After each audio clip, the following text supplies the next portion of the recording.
Many people think that negotiation has to do with coming to an agreement, maybe a win-win situation, some kind of maybe compromise. Negotiation is about saving assets. And when we talk about assets, we talk about expectations, we talk about money, we talk about time. Actually, the main asset is emotions. And we should know how to handle our emotions. And the more we manage to save assets in a variety of ways, we can actually, live better with the results. The word negotiation comes from the Latin word negotiare. Now, negotiare was invented by the Greek. They used to sail from Greece to Egypt in order to exchange goods. And their sense, whenever they came there, was that the Egyptians were ripping them off. It was negotiare. Negotiare actually came from a negative experience. They didn't like it so much. Now, negotiare later on became the word trade. When you think about negotiation as trade, it narrows it very much because it's like a zero-sum game. The more you will have, the less I will have. Like bargaining in a way.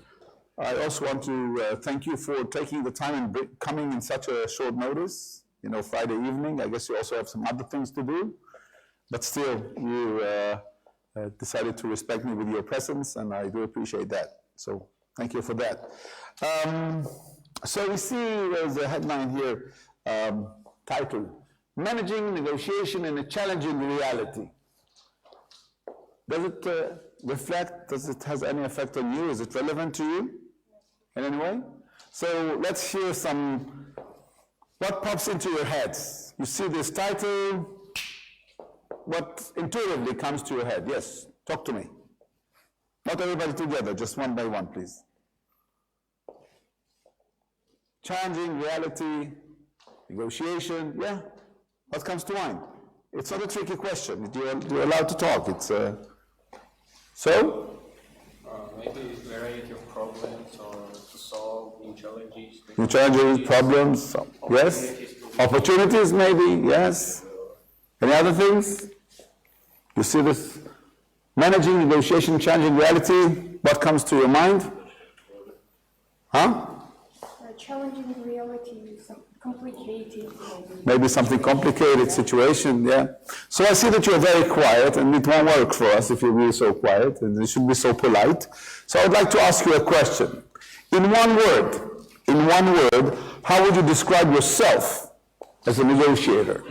Now you will tell me, what are you talking about? It's circumstantial, because every time everything, I understand, this is true, but still, each one of us here in this room know him or herself better than anyone else. I would like to believe that. And there is a word, there is something that usually, this is what happens when we negotiate. There is something that has to do with our character, with our, our personalities.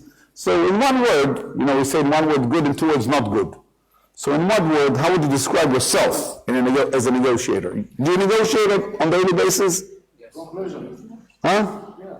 Of course. So listener, yes. What else? Communicator. Communicator, yes. You can repeat the same words. You don't have to invent your words. Yes. Yeah? Understanding. Let's start. Just one word. Understanding. Okay. Realizing or understanding. Yes. What was your word? You have no word? Okay, your word? Also understanding, yes. One word, negotiation as negotiator. My word will be curious, for example. Okay? So, talk to me. Maybe awareness. But this is also your second word. We need one word from each one of you here. So, what will be your word? If you want to say it in Georgian, say it in Georgian, I don't care. Just as long as you say, when I negotiate, I'm mostly like this. Yes? Motivated, maybe. Motivated? Okay, motivated to negotiate, yes? Helpful. Yeah? Okay, so you're still asleep. Maybe it's the end of the week and you're very tired. So I'm going to ask you to do a small task. It's very important to collaborate with this task. Okay? So you will be the partner with this distinguished person. Okay? You'll be her partner. Okay? you will be her partner, you will be her partner, you will be her partner. Okay? You will be her partner and you will be his partner. Okay? You will be Matya's partner, if you can join him please, over here. You will be the distinguished judge partner and you will be partnering. Also, okay? So, in those pairs, the request is as follows, okay? One of you is kindly requested to close his or her hand. You're leaving us? That's it? 1 minute, okay? So you don't have, so they will be doing this exercise, okay? Yeah, okay? So they will be his partner, okay? So one of the person in the pairs, one of you is kindly requested to close his or her fist as hard, as stiff as he or she can. The partner has 10 seconds, only when I start to count, to open the fist. Are we clear about the task? Again, in those pairs, in those couples, one of you, the distinguished judge, you will be closing your hand, okay? Okay? One of you is kindly requested to close his or her fist as stiff, as hard as he can. The partner has 10 seconds. Only when I start to count, only then to open the fist. Nicey fists in the air. Nicey fists in the air. Okay? Fist. You are her partner. Okay? Ready? Are you ready? You ready? Set. Nicey fist. Ready, set, go! 10, 9, 8, 7, 6, 5, 4, 3, 2, 1. Thank you. Thank you. Thank you. Thank you very much. Thank you. Thank you. Hello. Hello. Hello. Friends. That's it. My friends, my malpractice insurance covers only 10 seconds of this exercise, so you must stop after 10 seconds, okay? So, from this exercise, we can better understand the title that we had before, that managing negotiation in a challenging reality. So, a few words about where I come from. I'm a hostage negotiator. This is some cases which were more famous about, where I had been, found myself negotiating. Church of Nativity, this is a taxi driver was kidnapped on Friday afternoon. This is bodies of soldiers were kidnapped by the Hezbollah. This is where Fox News, they hired my services to release Araf and Stephen, the photographer and reporter. They were kidnapped in Gaza, 13 days it took to bring them back home. Other stories, I don't know how many of you are familiar with our reality, where I come from. I come from Israel, Palestine, Middle East, challenging region. But it's important to understand that I am not coming from the field of military. I'm not a person from, I'm not a security person, I'm not an intelligent person. Intelligence, I hope I'm intelligent, but I'm not from intelligence. Where I come from, or the reason that I was called in 1999 by the IDF, Israel Defense Force, to join the hostage negotiation team is not because I come from military way of thinking or intelligence. It's because when I was 10 years old, I had a jumping knife to my throat.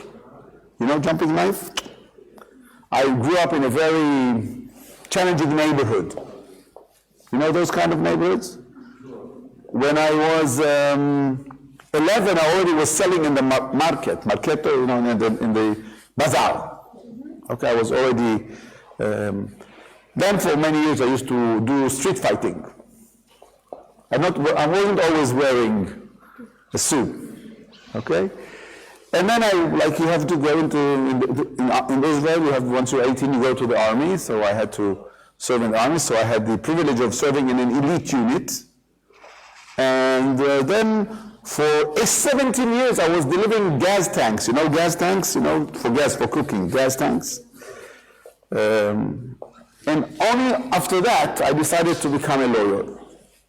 and then I went to Harvard. And by the year of 1999, when I came back, already then I was considered a professor. This is when the IDF approached me because I was specializing in business and management. I do know something about why would they even listen to you? Why would they even consider your offer? You understand?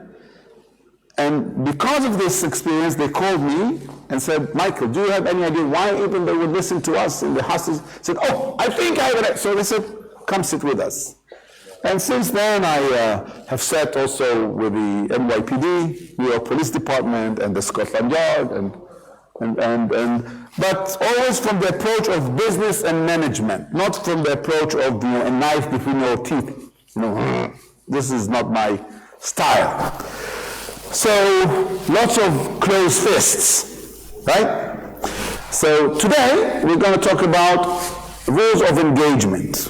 Rules of engagement, right? We did this. Rules of engagement. Remember this? We had this on the first slide. Rules of engagement. Now, I don't know if you know what rules of engagement means, but when you go to security field, this is when I've learned that rules of engagement is when you open fire. Rules of engagement is to say, when you're getting some, they say, okay, the Prime Minister is going to give us a visit. So they prepare all the people has to guard, and they say, and the rules of engagement, in which conditions you have to open fire. This is, and I said, whoa, this is a great name for my talk, because this is, how do I get into, what's your name? Tina. Tina. How do I get into Tina's head but not with a bullet? How do I understand how Tina's head is working? Rules of engagement. How do we engage today when people are holding these electronic handcuffs? Okay? Irreversible damage to interpersonal communication. Okay? How do I understand? What's your name? Tazo. How do I understand how Tazo is thinking? How do I engage? Now, you know today, it's not enough to connect. I send you a smile, or I send you, okay, right? It's not enough to connect. We need to engage. In our world today, when communication and relation became very shallow, on surface only, right? It's like, hi. We need to engage. You want to do business, you need to engage. It's not enough to say, oh, it was interesting. No. So we're going to talk about rules of engagement, especially when we are dealing with closed fists. Now, do you meet closed fists on a daily basis? Now, I'm not talking closed fist physically. I'm talking about no reception. Eyes are open, lights are on, nobody's home. Lights are on, nobody's home. You know what I'm talking about? Huh? Do you meet those kind of people on a daily basis?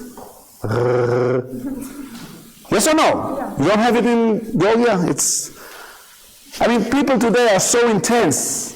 They are so aggressive, but not sometimes also physically, but right? Now, people that we know very, very closely, through the hello on the phone, what's wrong? Hello, what's wrong, right? Just from the hello. We came home, everything's okay.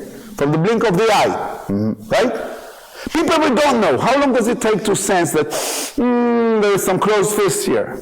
As a metaphor, there is some resistance, there is some tension, stress. How long does it take? Hello? How long does it take to realize that this person now is not so happy to see me, or he's bothered, or she's she's a little bit maybe nervous? How long does it take? Depends on the situation. Usually, somebody you don't know, but you walk into the room. How long will it take you to realize that this person, maybe I should come some other day? 10 seconds if we were very tired. 3 seconds, 5 seconds, we get, what?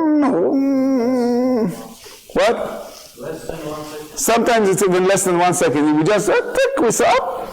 We see those people on the street, now maybe I should walk away, right? Risk evaluation. So, when we talk about rules of engagement, how do we engage with closed fists? And we already agreed that we meet closed fists on a daily basis, right? This is part of our reality. This is before we mention Putin. Okay? Closed fist. Okay, independence, Georgia has its own culture. let's talk about closed fists. Different issues of not only political, but also at home. Somebody's very tired, very nervous, very upset, right? Now, the closed fists that you are meeting on a daily basis, do they have to do with you personally, or not necessarily? The people that you meet, which are a little bit upset or angry, is it personally against you, or just they came already from home like this? If somebody had his child having high fever all night and throwing up, okay? Somebody heard about corona, right? So you meet them and you want to shake hands, right? Does it have to do with us personally? Right? No. 90% of the situation that we have to deal with closed fists, it's not a personal issue. Nevertheless, we need to function. When people come into the courtroom, are there closed fists? Are they? Does it have to do with the judge? No. It has nothing to do, it's not personal. But the situation, they are very closed fists. If somebody is talking to the bank manager, and the bank manager, she or he tells them that unfortunately they cannot authorize the loan that he or she just asked. The first person who is meeting him on the street, after this phone call, what does he have to deal with? A very closed fist, which has nothing to do with him. Can we agree on that? This is the reality. We are dealing with closed fists. The world is becoming more and more aggressive, more and more, I don't want to say dangerous, but stressful, especially due or thanks to this TMI, too much information that we're all constantly getting. So, before we go to the rules of engagement, okay, and I'm going to share with you a step-by-step concept. How do we deal with closed fists? Again, metaphorically, how do we deal with situation when there is... This talk is not about negotiating in lovey-dovey. It's not negotiating where everything is fine and great. No, this you don't need me for. You can deal with it on your own.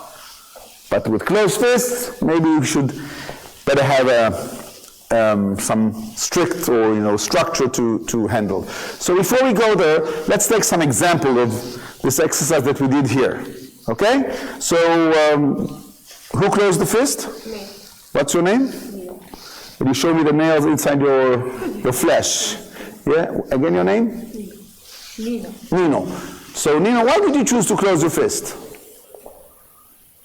Because it was our task. Yeah.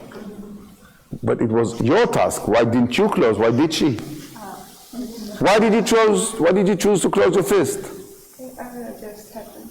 You usually just happen to have closed fist? I have strong hands.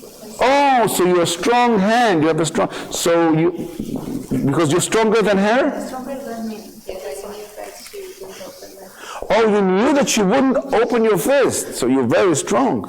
What's your name? My name's Anana. Anano. My friends, does this exercise have anything to do with strength? No. The same way, like negotiation has nothing to do with money.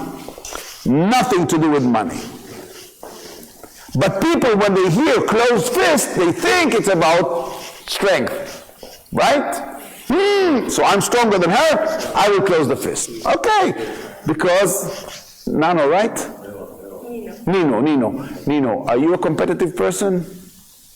You can tell us yes, because only a competitive person immediately takes this into the competition thing. I'm stronger.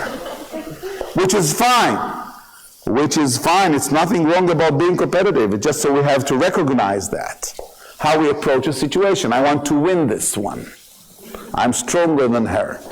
Okay? So I'm not competitive. So what did you saw Nino's fist? What do you, again, your name? Anano.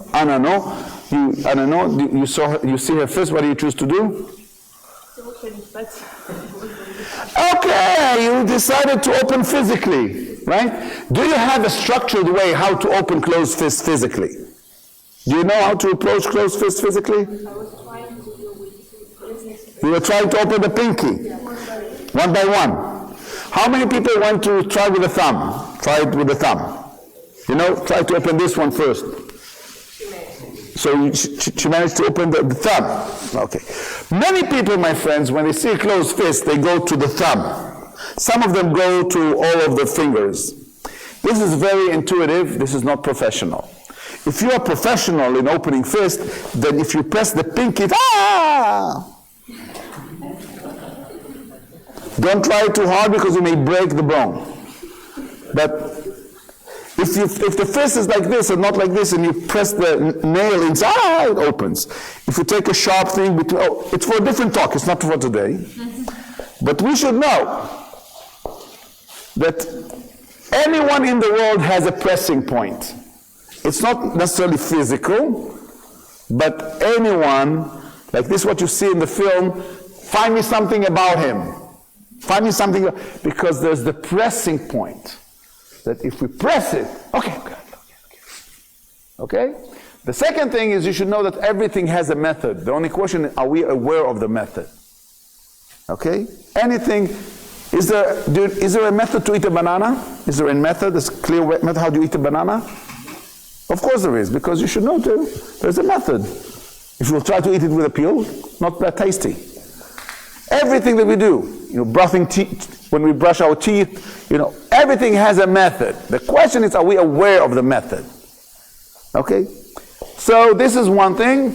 Did you manage to open her fist? No. Okay. So how did you approach this situation?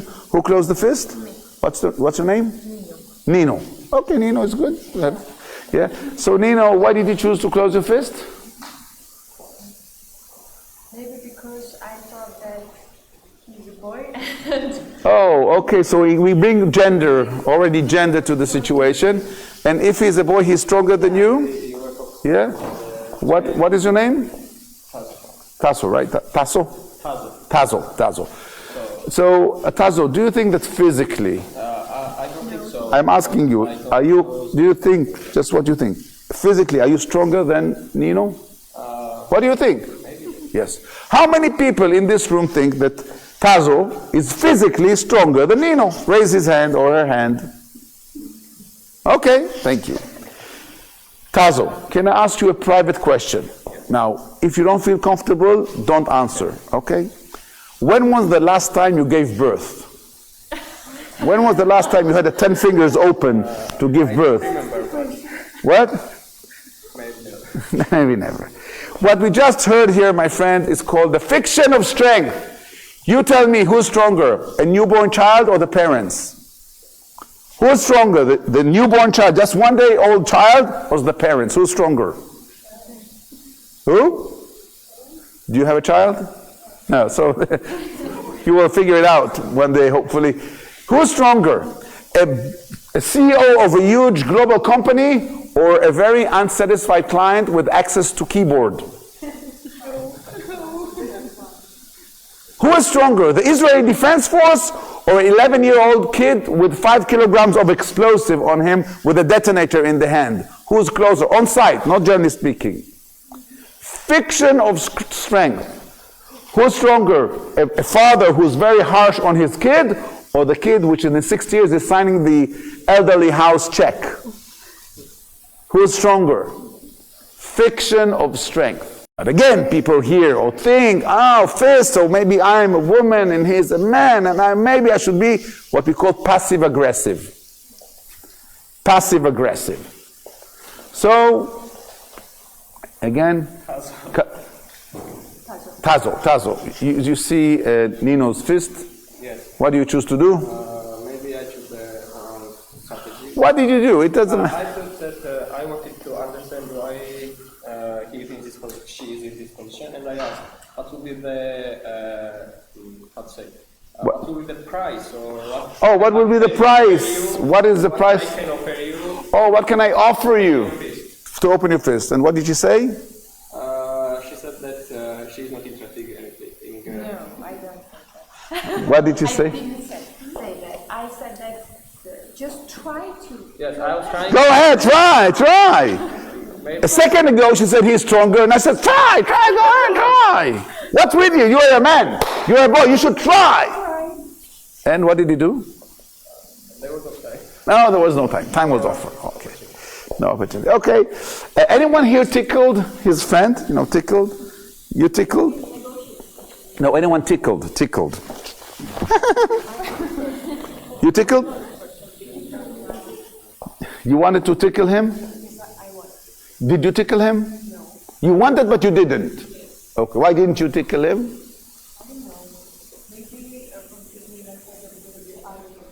What? It will get ugly? It wasn't a good idea. Yes, and? But to begin with, why did you close the fist? Why did you choose to close the fist? Why did he close the fist? You can answer also in Georgian, it doesn't matter, but why did you close the fist?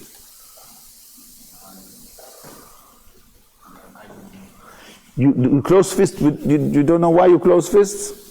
Okay? So you see this not clear fist, you think about tickling. Now, listen, my friends. What's your name? Nino. Oh, Nino. So, yeah, Nino, yes, the comment. So, Nino. Are you ticklish? Are you sensitive to tickling? Of course you are. Because all over the world, people under stress, they think, say, or do the thing that if it will be done on them, they will react to that. People under stress, they reveal the thing that will work on them. This is why Nino thought about tickling. Now, maybe she wasn't that comfortable in this situation. Not such a good idea because, again, maybe gender, maybe she doesn't know. What's your name? Yeah. Sabe? Saba. So maybe she doesn't know Saba. So, but many times, also in Georgian environment, people tend, tickling is not only physical. Like, are you pregnant? Oh, so all kind of questions which are like, how much money do you make? People think that, let's invade their private space. Very dangerous. Very dangerous to invade. I don't remember that I asked your opinion about the colors of my clothes, and I didn't ask your opinion about the style of my hair. Don't invade. Like when people tickle, and I'm not talking about #MeToo. I'm talking about when people, what did I say? What did I was trying to be funny. Especially when somebody is a closed fist, not a good idea to tickle. Some people, when you tickle them, they become even more aggressive. Even at home. Leave me alone. You know this, leave me alone. To give you a hug, I wanted to give you a kiss. No. Okay, so what did you do? Physically. Did it work? No, it didn't work. Okay, so I would like to share with you the step-by-step method. How do we approach closed fist? Again, not physically, mentally. And this would be our reality today. People are very stressed, have a lot of things to do. Okay? So, what? I got married one. Yeah? When I did the exercise, first the impression was that I tried to close this because of it seems to be a position of self-defense. I wanted, and it seems close fist seems to be easier than to negotiate someone to... My dear friends, the answer no is the easiest answer in negotiation. It's the only answer that releases you from responsibility. No! Then the other needs to work. So it immediately releases you from responsibility. It's the easiest thing to do. This is why you see many times in imbalanced situation of empowering, so that somebody who represents the system, no. Parent, no. It's easy, no. Get out of my sight. End of discussion. Okay? And as we said before, passive-aggressive, defensive. It's very defensive. Okay? So, if we want to start to understand how we engage in those closed fists, I will take you for a few seconds to a situation. This is Church of Nativity, where Christ was born. Bethlehem, it's very close to Jerusalem. Okay? So is it a holy place to Christianity? Maybe the holiest, maybe one of the most holiest places in the world, right? For Christianity. Now we had In where I come from, we had operations, army operations from time to time, and in 2002 there was an army operation, the name was Defense Shield, and the Israeli tanks invaded Bethlehem. Now Bethlehem is mostly Christian, so why do we invade Bethlehem? Because some Palestinians used it as a hide, some wanted people from our point of view. So we invaded, and when we did that, 220 Palestinians, Islamic Palestinians, they ran into the Church of Nativity, into the Basilica. So now, can we bomb the Church of Nativity? Not a good idea when a third of the world are Christians, and we are responsible for those holy places. So the chief of staff is calling us, this is a picture of our group at that place, and says, talk to them that they will come out. Now, those 220, 207 of them we didn't care about. They were just people who got scared and ran inside, which is very human. But 13 of them were very wanted people, 13. 13 of them were people who were sending suicide bombers to Israel. Not people who were just throwing stones, and people which we knew their resume, very much. So he told us, talk to them that they will come out. And of course they didn't want to come out, as you understand. So we ended up negotiating with them for 38 days, 38 days we were negotiating. And in the end, those 13 people were exiled to Cyprus, to Larnaca. Okay? And the rest came back home and went there to their houses. Okay? Now when this was over, all the security entities in the world came and said, what did you do? What did you do? How did you? Because it was, it was very interesting to learn how did we negotiate this situation. And it's very common that we share data. If something happens in Paris, they tell us. If something happened in Bislan, okay, in Moscow, in Boston, everything that happens in different places, we share information. So I flew to Scotland Yard, to London, to talk about lesson learned. What did we learn about the Church of Nativity? And when I got there, I saw there was on the wall there was this how do you say, like sign saying the Global Royal Academy for Hostage Negotiation. You understand? In London they say Global Royal Academy. So I looked at it and I asked my host, what is this? Because where's the maximum knowledge and experience in hostage situation in the world? Where is it? Where is the conflict here? Yes. Where is that? In Israel? In Israel. Palestine, Canaan, whatever you want. We have a book this thick. You know what's the name of this book? The Bible. In every page there is somebody's kidnapped. There's always a crisis, always some crisis, some stories. Every page. So what are you talking about? We have thousands of years of kidnapping, and then you're talking about Global Royal Academy? Who do you think you are? And he looked at me and said, you're right. There's no place in the world like Canaan, Palestine, that has this experience, knowledge. But we English people, we thought that we will come to Israel to learn. But whenever we came also to Tbilisi, Tbilisi State University, we thought we will have something structured, but we saw everybody's doing something else. We didn't find any method. And this is, we English people, what do we need? We need a guide, right? We need a step by step. So we were so frustrated, so we went back to London. And what do we have in London? Some Belfast, some Ireland. We didn't have a lot. But we took those cases and we analyzed them. And we did manage to find the common denominator. The step-by-step concept of how to approach a closed fist. And I said, really? He said, yes, really. He said, well, may I? I said, well, be my guest.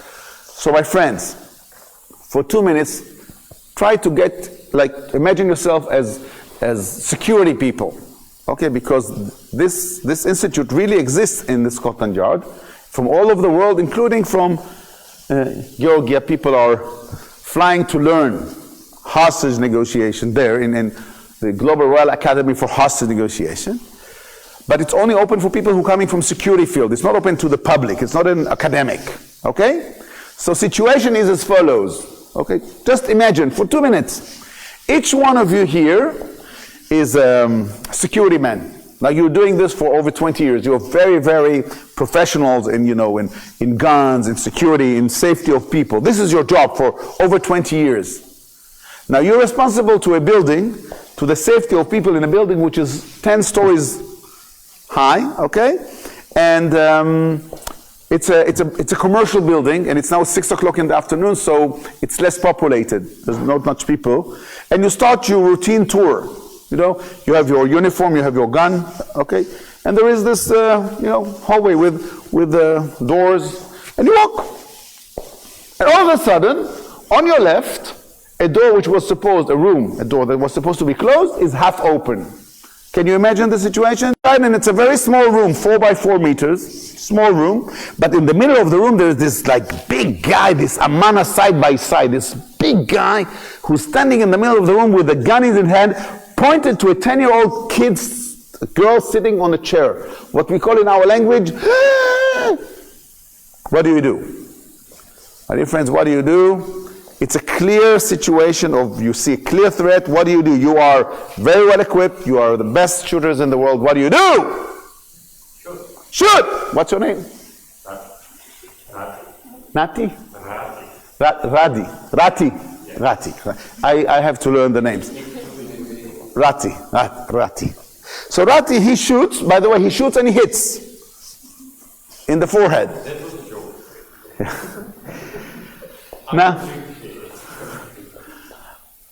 Now many people like Rati, they shoot, especially people who come from the field of being from the security field. They've learned when you see a clear threat, you diffuse it. Now, once they shoot, the trainer of the Scotland Yard will say to Rati, was a very good shot, but Rati, instead of being a negotiator, you will make you a bodyguard. But Rati said, "What do you say this? It was a clear shot, and you saw I hit him." And he said, "Yes, but the situation is it's a father and his daughter training for a scene in a film. You just killed the daughter, you just killed the father, and for the fact that her father was dead on her, when she was 10 years old, maybe she won't make it till the age of 20 because she will commit suicide." But it was a clear shot. Now, my dear friends, I took this example because this is the first rule, and I need you to realize this. First rule is do not assume.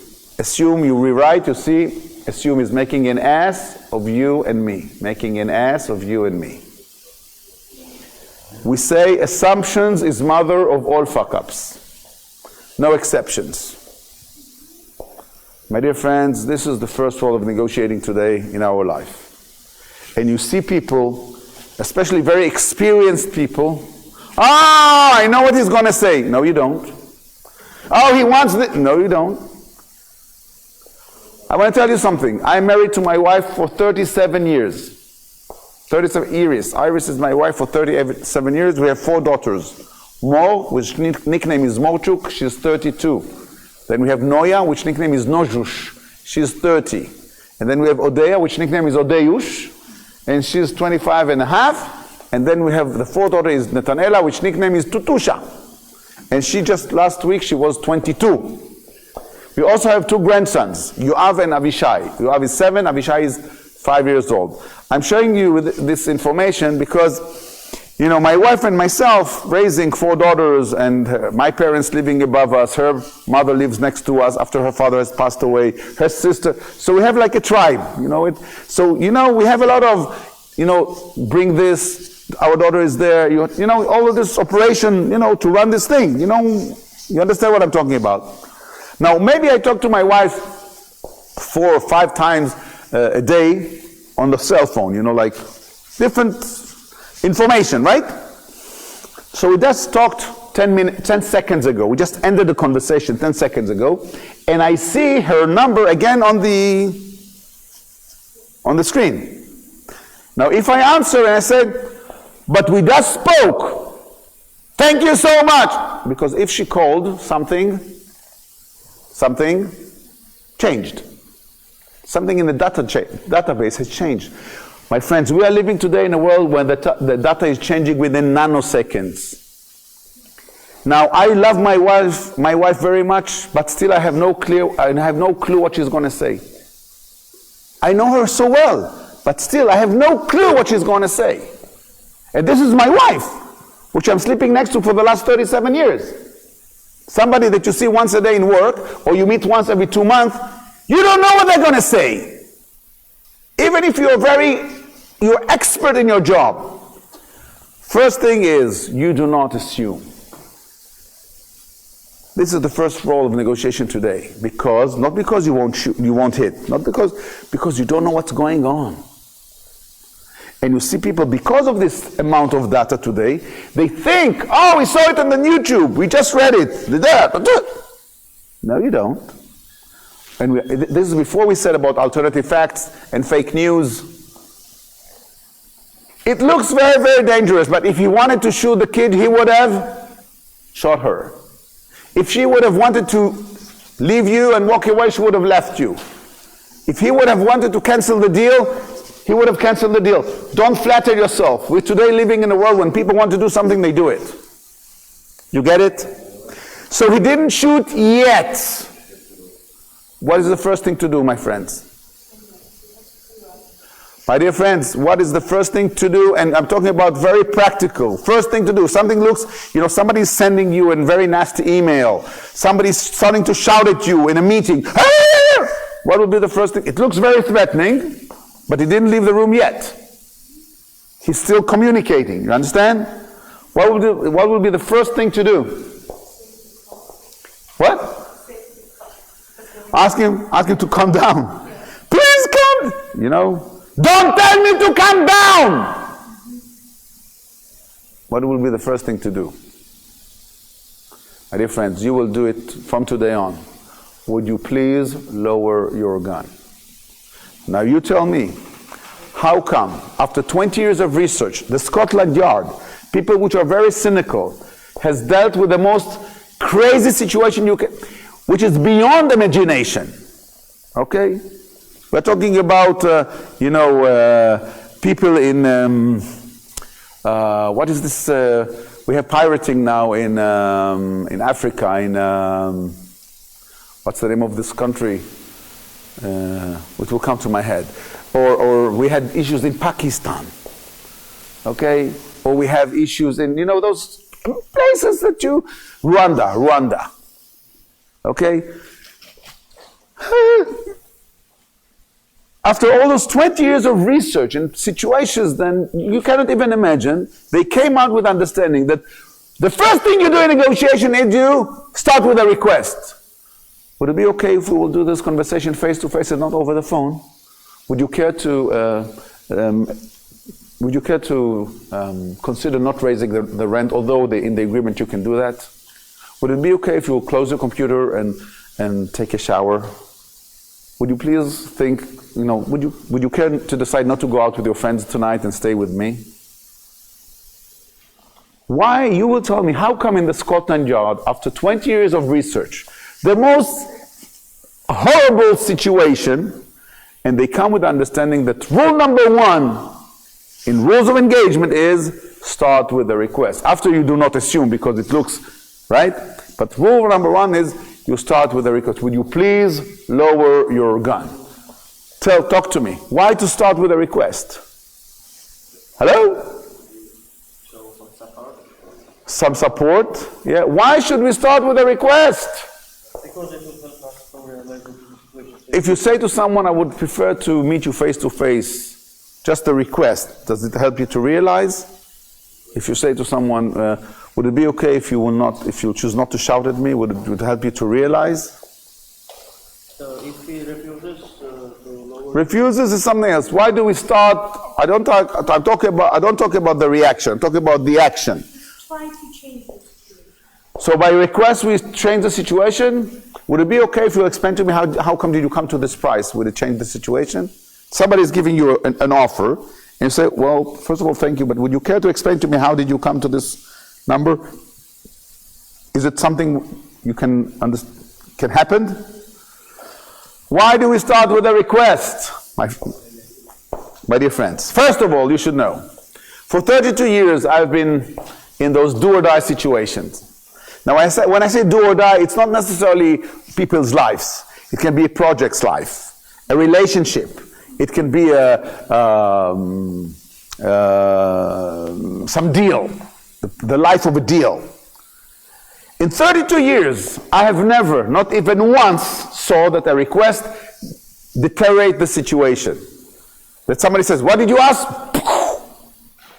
I have never seen a situation that a request made things worse. Which is important or not important in negotiating in challenging reality? Is it important or not?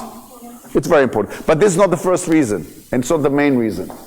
The main reason why you will start with a request, doesn't matter how crazy the situation is because it's the most inexpensive thing to do.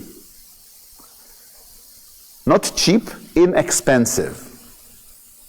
Now they tell you in the Scotland Yard, if you have 9 bullets in your magazine, okay, and first floor, 3rd room, you already took 1 bullet out, you won't be able to go beyond the 4th floor because you will be out of bullets. If after 5 minutes in negotiation you give 5% discount, in half an hour from now you will be putting money from your pocket. If you say to someone after, you know what, I will give you free delivery, and then it turns out that he lives, in the other side of the world. Why did you shoot free delivery? It's very expensive. You invite somebody to your home with their family. They came and they ate like termites. They ate your, why did you invite? I mean, we do all kind of those things. We offer things. Very expensive. It's the most inexpensive. It costs nothing. We start with a request, and the main reason that I came here and asked to talk to you today, you know what? Is because I want you to understand that negotiation is dealing only with one thing, my friend, and this is with saving assets. Negotiation it doesn't do with win-win situation. It's only win-win if I win twice. Stop with this win-win, win-win, win-win. Come on! Somebody wrote a book in 1981. Since then, the whole win-win. Come on! I will collaborate with you as long as that I'm gaining something out of this. The second I think I can get something better somewhere else, bye-bye, take a hike. The win-win concept is nice, but it's limited until one of the partners subjectively will think or feel that he or she can find something better somewhere else. Bye! We're talking about the Y generation, right? They cannot hold a relationship. They cannot hold a job. Because better there, it's better there, it's better there. My daughter, 22, she cannot listen to a song until the end of it. 3.5 minutes. After 30 seconds, end of the world. I mean, this thing about, no. This thing about win-win is very limited until one of us will subjectively think or feel that, or somebody will make him believe that there's something better somewhere else. We're here about saving assets. Now you will tell me, what is the most precious asset for a human being? What is the most expensive assets? Negotiation is all about saving assets. This is what we're dealing. What is the most expensive asset to a human being? Talk to me. Time is a fiction. Time is a fiction that the commercial world has created, so we will get very bad decisions. Especially when it comes in red, we'll sail. Time is important in negotiation, but it's not the most important asset. And I can tell you that I made a research and I found out that whenever an hour is over, immediately another hour begins. For years I've been checking this. And there is no, immediately, there's no, time is important, is essential in negotiation, but in the higher world of business, you will never hear the sentence, you have 24 hours to make a decision. If somebody says this, you tell him, keep the business, hug it so it won't go away. Because if it's a good business, it will wait as much as I need. If you start with ultimatum, with threatening me, keep it to yourself. What is the most important asset to human beings? Talk to me. Emotions. My dear friend, 3 Nobel Prizes. 3 Nobel Prizes. John Nash, Karman Tversky, Israel Uman. 3 Nobel Prizes, 4 Nobelists have proven to the world 3 different times from 3 different angles that the emotional is controlling the rational. Emotions. The worst thing they can do is to hurt people. This is when it becomes very expensive. This is expensive, hurting people. Insulting people. When you do this is, now it's going to be expensive. How much does it cost to really convince someone to forgive us? How much does it cost to really forgive? And by the way, when I forgive, doesn't mean that I forgot. Right? My dear friends, emotions, they tell us in the Scotland Yard, when you start with a request, you do no harm, no emotional harm. Because you don't insult anyone when you ask, would you please lower your gun? Nobody can get offended from a request, right? Hello? So what is the only price of a request? Why people here in this room, why almost no one turned to his friend, to his partner and said, would you please open your fist? How come? He did. What? Actually, he did. He did. What did he say? He asked me to open my wrist. How? In which words? Which Please open the wrist. Please open your fist? Yes. Yeah. See, he has I think he's in a different age. Yeah. Yeah. I didn't. Of course you didn't. But at least he started. By the way, the fact that you start with a request doesn't mean that it will work. But the first thing that we do in negotiation today, we start with a request. First of all, we would like to save assets because negotiation is all about saving assets. Okay? And you, who did you ask? What did you tell her? Why you should not open the fist? No, it's not asking. Why you're not opening the fist is another thing, except of would you please or would you consider to open your fist? My dear friends, why do we need to go all the way to the Scotland Yard to learn that in negotiation today, not only in hostage, but in our daily life situation, we should start with a request? What is the only price of a request? What is the only price of a request, my friends? Huh? What is the only price of a request? Hello? Let's write negotiation on the board here. Let's write negotiation. Okay?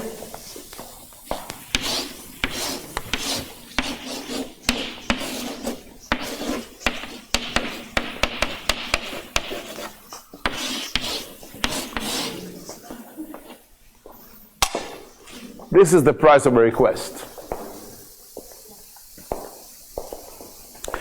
This is what they check in the Scotland Yard. Who's running the show, you or your ego? This is what they want to check. Who is running the show? Who's actually handling the negotiation? Ego, my dear friends. And this issue of ego is one of the biggest challenges in negotiating today. Now, when people are not ready for the job, let's say somebody is, he graduated law school, this distinguished law faculty, with excellence. What does it say about his ability to talk to a client? What does it say about his ability to talk to a client? 0.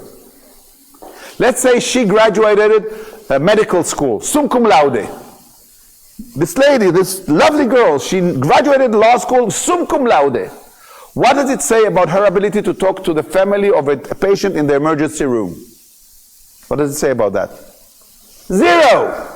We meet today people which are very intelligent, tons of data, 0 in reality test. 0. Not understanding of interpersonal relationship, 0. Could I understand what's going on? Very intelligent, no interpersonal abilities. When somebody is not ready for the job, okay, it's not ready for, or she's not ready for the job, they do not own the right methods, interpersonal methods, and they don't understand the level of responsibility, the ego starts to run the show. This is sometimes when people get divorced. They weren't ready. They weren't ready. To live with somebody in 20 square meters, does you have to be ready for that? Huh? You didn't understand what I'm saying? You didn't agree with that? I didn't understand your remark. Yours. Yeah. I'm asking you, if somebody wants to go abroad with a friend, do we have to be ready for that? to a trip? Yes, of course, right? When you're living together with someone, we should have the ability to say, every time you put your wet towel on the bed, I don't like it. Would you please? This is the method. But sometimes people don't know this method. And sometimes people don't understand the responsibility of taking somebody's heart. They're not ready. And then ego starts to run their relationship. It's not their love. It's not their personality. They are great people. But ego came in. In the negotiation today, especially in commercial world, okay, especially with, by the way, a culture which is very pride. There's a difference between pride and ego. It's not the same thing. Respect and ego, it's not the same thing. Okay? So we start with a request. Would you please lower your gun? Now you tell me, how do we know it's a request? What makes this situation a request? How do we know? How does we make sure that this person knows that we asked him to do something? What's your name? Nia. Nia, would you please stand up for 1 second? Would it be okay? You just sat on your cell phone, so maybe you want to... It's okay for you to sit on your cell phone? Okay? It's on, you're sitting on it. Yes. Okay, thank you. Did I ask Nia, we said, to stand up? Yeah, did I ask her? Yes. So, what made it a request? How did I make sure, or how did Nia know that or understood that I make a request? What makes a situation a request? Talk to me. Attitude.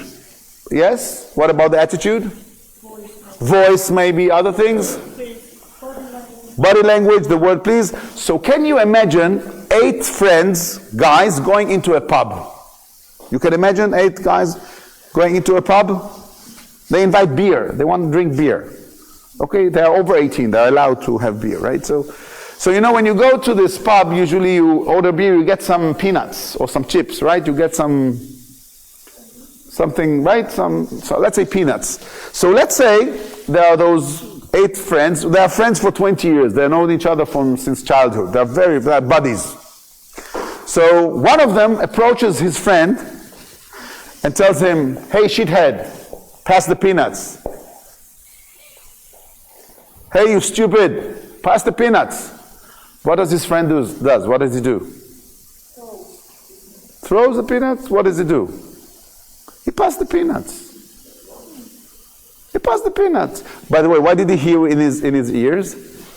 "Hey, my best friend, would you please pass the peanuts?" This is what he heard. My dear friends, a request has nothing to do with either tone or language. It has to do with the fact that your partner subjectively feels that you respect him. You can use different ways. When we are in our love life, sometimes my wife and myself, we request like this. You know this kind of request? Oh. You know this kind of, or my daughter, "Daddy." End of discussion, right?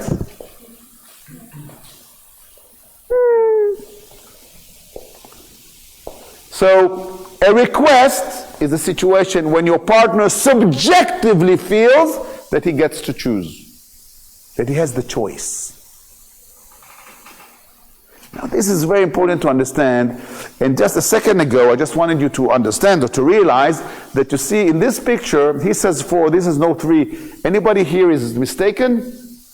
No. Because all our life today, it's what we call an illusion. Optical illusion, especially our credit cards. It's an illusion. And somebody may say, "I'm a freedom warrior," and another say, "No, you're a terrorist," and they're both right. Somebody may say, "I'm losing money on this deal," and the other son said, "No, you're making tons of profit," and they're both right. From their own point of view. By the way, if we take this guy and put him here, he says, yeah, I can see 4, but for my side is 3. Understand? So when we talk about start with a request, with allowing the other person to make a choice, to choose Subtext, we respect the fact that they exist. By the way, I don't respect their thoughts. I do not respect their opinions. I do not respect their religion. I respect the fact that they exist. God have created them. Even if it's Hassan Nasrallah in Lebanon. He exists. So even if it's in a hostage situation or a very hostile situation, would it be okay if we will, instead of shouting at each other, we'll do it maybe not in front of this audience, but somewhere else? You know this kind of requests? Hello? Do you know what I'm talking about? When we see it's becoming a scene, we'd like to separate it, right? Would it be okay if you could share with me your thoughts about our relationship? Or is it okay if you would share with me what did you think about my final paper? Doesn't matter how crazy the situation is, we start with a request. Now, I would like us to understand something very important. Anyone here had visited the United States, maybe? Yeah? Now, if you will go one day to, you don't have to, but if you go to the United States, it's very interesting because once you get out of the plane, you walk a little bit and then there is a yellow line. There's a yellow line on the carpet, which is immigration. You know this, you know immigration, like the visa, like this, just to walk out, and there's this very big lady standing next to this yellow line, this huge lady. I don't know never if it's a he or a she because both of them have a small beard, so I don't know if it's a he or a she, but in any case, you hear, "Would you please stand behind the yellow line?" Now, I don't know about you, but whenever she or he, they go look to the other side, I do like this. Once I even did like this. You know why? Because we Israelis, nobody tells us what to do. But now seriously, can you pass the yellow line? Can you pass the yellow line? You can or you can't? Can you pass the yellow line? Yes. But if you do this, there are consequences. So you're thrown away from the United States if you do that. Now, what does it have to do with you? Why do I bring this example about, would you please stand behind the yellow line? And this is very important to understand. In the American Constitution, it's above the law, right? You know, Constitution above the law, federal, relates to all 50 or 51 US countries. It's written in the Constitution, if you represent the system, if you are a representative of the system, you must, under the Constitution, begin with a request. Sir, would you please put your hands on the wheel? Madam, would you please share with me your business here? Sir, would you please, you have the right to remain silent. Everything that you may say may and will be used against you in court of law. And by the way, if they are wearing uniform, they have to repeat the request at least twice. Sir, I repeat, would you please put your hands on the wheel? And if it's in New York, they also have to add, do you understand? Now I asked them, why do you put this in the Constitution? You can put it in the regulation. So they tell you, when you represent an empire, you have no problem to start with a request, because a request, my friends, is a sign of power. A request is a sign of power. What is the difference between power and force? You tell me. What is the difference between power and force? Hello? Power is internal and force is external. I have learned that Georgians are very powerful people. Russian may be very aggressive. Difference between force and power. Now, if you know what you're worth, self-esteem, I have no issues to request my wife to stay at home and not going with her friends. I know exactly what I'm worth as a partner. I have never had any problem to talk to any of my clients about my fees, because I know exactly what I'm worth as a professional. When you know what you're worth as a human being, When you know what you're worth, you have no issue. It's empowered. You are empowered. And part of your power is by starting with a request, by the ability of respecting the other, although when they not necessarily respect you. You understand this thing? This is what they want to check in the Scotland Yard. Let's see if you're capable of respecting somebody who really does not respect you. Maybe he wants you dead. Now, why is this so important? Because, my friends, if you want to negotiate today, it's all about constructive communication. A request is a clear possibility to create constructive communication. You know, konstrukcja, constructive is something we can build on, not destructive communication. Who do you think you are? Who do you think you are? This is not so helpful. Constructive. Ashan khatrak in Arabic. Because of the respect, I find it very difficult to reply to you in a non-respectful way, right? Now, we should understand that communication, my friends, 80% nonverbal. 80% nonverbal. The fact I'm wearing a jacket, is it part of my communication with you? If I would put the cars of the Lamborghini on the table, of the Ferrari, is this communication? If I do like this, am I communicating? Of course. We call it shadow negotiation. It has nothing, nobody said anything about it, but this will affect the process more than anything that we will talk about. If I come with my ranks, if I'm a general and I come with my ranks, with my uniform to a meeting, will it have an effect on the meeting? Of course. Nobody will say anything about it, but it will have a huge effect. And we want to make sure that constructive communication, it has a huge effect on the negotiation process. So we start with a request, with a lot of awareness to our ego. We want to save assets. But now, my friends, okay, Michael, we understood it from the beginning. You didn't have to invest so much time just telling us to start with a request.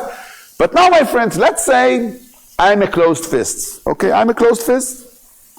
And you tell me, Michael, will you please open your fist in a very respectful way? And I say, no. What do you do now? Michael, would you please open your fist? No.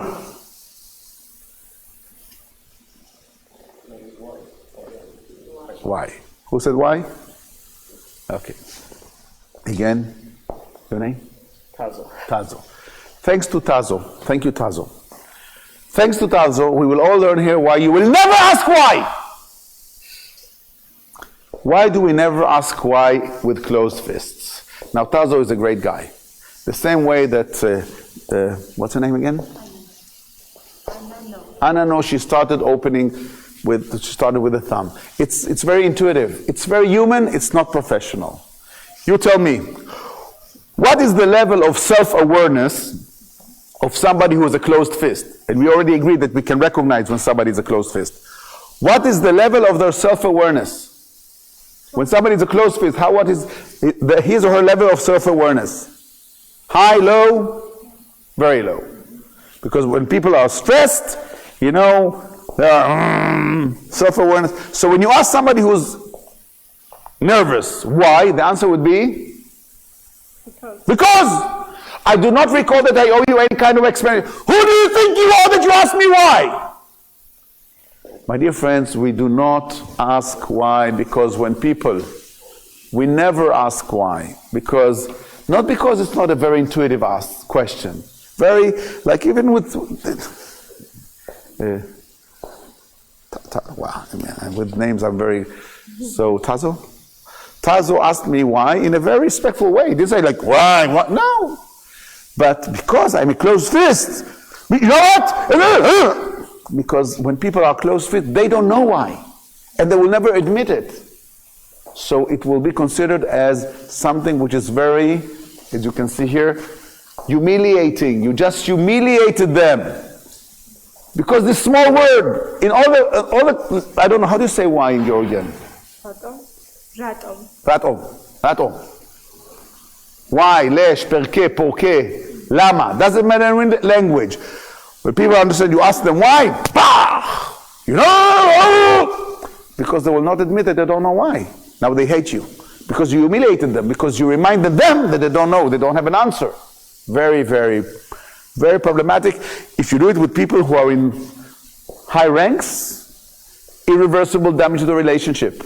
They hate you. They will always remember that you humiliated them. Now what we meet today with very young people who are very experienced in, let's say, technology, right? And you meet some people who are like in my age, 50, 55, 60, and you want to talk to them about technology. No, they say, this will never work. And you ask them why? What happened now to the relationship? Gone. Only because of this small word. Why? Am I clear about this? Good. So we don't ask why. We don't want to ask why because we don't want to create any resistance. So what do? This is when you come with your great minds and you offer something. Let's give him something so he will, let's create some incentive, some motivation, right? Because we want to see some progress, right? So let's give him something. Let's give her something so we will see some progress. You know, people say, they suggest something, right? So here's, my friends, are you with me? Are you okay? Let's say I see this person who has a closed fist. I ask him, would you please open your fist? And he says no. Now I don't want to ask why, because I don't want to create any frustration, right? So I say, I'll give you 10 lari, open your fist. May this be the situation? Here, take 10 lari, open your fist. Now, we should know, as I said in the beginning, when I asked Nino about tickling, I said that people under stress, they will do or say, right, the thing that if it would be the other way around, they will collaborate, right? So when I said to someone, take 10 lari, I would open the fist for 5 laris. So when I'm offering him 10 laris, I think that I'm also very generous. Hey, take 10 lari, open your fist. Okay? Now, my friends, I'm going to talk to you about 2 reactions which are very extreme. And I'm going to talk to you about the usual reaction. When you say to someone, take 10 lari, open your fist. Okay? The first reaction, when I come to someone, say, would you please open your fist? No. Oh, take 10 lari, open your fist. First reaction, do I look like a hooker to you? Do you think you can buy me with your money? What happened to the negotiation? What happened to the negotiation? Gone. I want to tell you, you should be very careful with money. Money is pathologic. You never know where this person comes from. You don't know how they relate to money. All over the world, money is dangerous. You know, in the Jewish tradition, money is called blood. The name of money in the Jewish tradition, in the biblical language, is blood. Blood. Yeah? Damim. So when you say, he said, what do you think money? So let's go to the other side, to 180 degrees. So I say to someone, here, take 10 lari, open your fist. He says, that's it? Only 10 laris? And I promise myself I will not cry today. You know those people who get so insulted? What? After all of this relationship, this is what you offer me? Only 10 laris? What happened to the negotiation? Huh? What happened? This gone, right? This guy or he or she is so insulted, gone. Everything's okay? Yes? So let's go now to the mainstream, the usual one, okay? The everyday situation. You come to someone and say, take 10 laris, open your fist. He says, give me 20. That's why I said, take $10. He says, give me 20. So you think, you know, in 10 seconds, $20 or 20 lari, good or not? Huh? But, you know, mission accomplished, good or not? Hello? Yeah, good. So we take $20 and you say, here, take. He says, no. He said, no, 20,000 per finger, not including tax. My dear friends, let's start to understand why we do not offer anything under stress. You do not make any offers, any suggestions when your partner is under stress. Now, why is that? Let's say somebody comes to me and says, Michael, I'll give you top 1,000 lari for your car. Top 1,000 lari for your car. What do I know? What do I know? I know that this is the maximum. What do I know for sure? But first of all, he wants the car. Of course, top. Of course, he wants the car very badly. But what do I know for sure? That there is 1,000 lari. Because he said, I don't know if there's more because I do not assume, but I know for sure there is 1,000 lari because he said top 1,000 lari. Now, I want to tell you something. If you go any time to couple therapy or group therapy or family therapy, the person, the professional will tell you, once you're under stress, the best thing to do is to take a deep breath. What you just said made me very upset. I prefer that we will, postpone this conversation. Because if I will say what I have in my mind, later on I will sit in the car and, why did I open my mouth? Now I know it never happens to you because you're very, very intelligent people. But people very simple people like me, we have learned the hard way that there's no reverse in words. You cannot take reverse with words. And as I said before, even if somebody forgives me, they did not forget. When people are under stress, there are no filters. All over the world. All over the world, people under stress. I don't know if you know, but I was a prosecutor in the District of Jerusalem. You know, prosecutor sending people to jail. Okay? What you do in cross-examination in court, in our system, is there's the witness. So I killed her! When you put them under a lot of stress, they have no filters. This is when they, okay! Understand? This is one of the reasons in court, you start, let's see. Because then they reveal there's no filters. You know, when you fight sometimes with your significant others, when you have a fight, all of a sudden somebody says something, right? Because there's no filters. So now he said 1,000 laris, and I start to negotiate with him, and we negotiate, and we come up with 13,422. The same guy who said 1,000.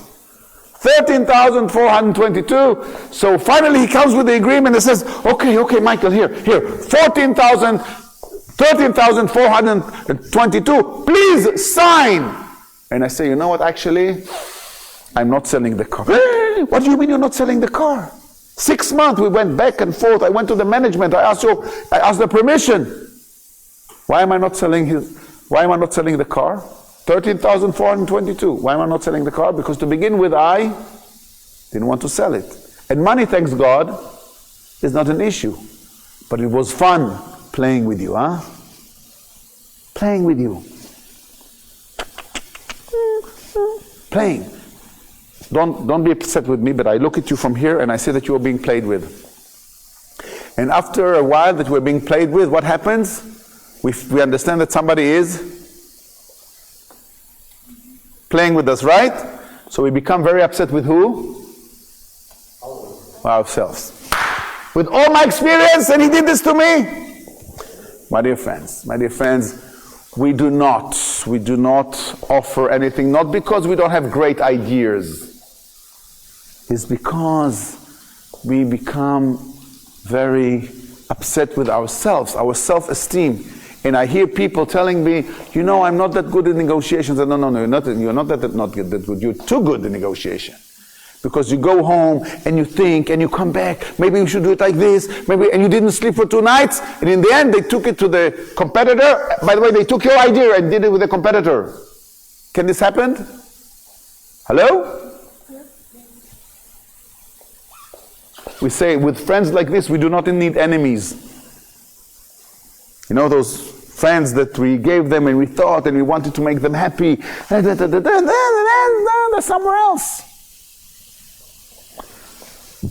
My dear friends, we do not give any proposals or offers, not because we are not creative, because it's not the right time to do that.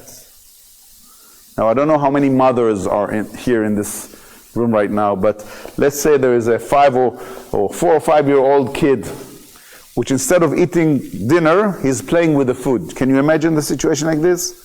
Playing with the food? Yeah? Now, the mother who's sitting next to him, what does she want? What does she want? No, she wants this evening to be over. She wants him to eat, maybe take a shower, some storytelling, and she wants to do check on another day. But if he will not eat, how will he grow up? He needs to eat, right? So this mother says, you know what's Nutella, right? Nutella? Right? So he tells him, if you finish your dinner, I will give you Nutella. Motivation, right? So from that second on, what happens now? What does he say? Okay. What does he say? Nutella, Nutella, Nutella, Nutella, Nutella. She gave him an idea. By the way, this kid doesn't like so much Nutella. Who likes Nutella? The mother. She didn't have enough Nutella when she was a kid. If you will tell her to take Nutella, she will take the soup. Give me Nutella.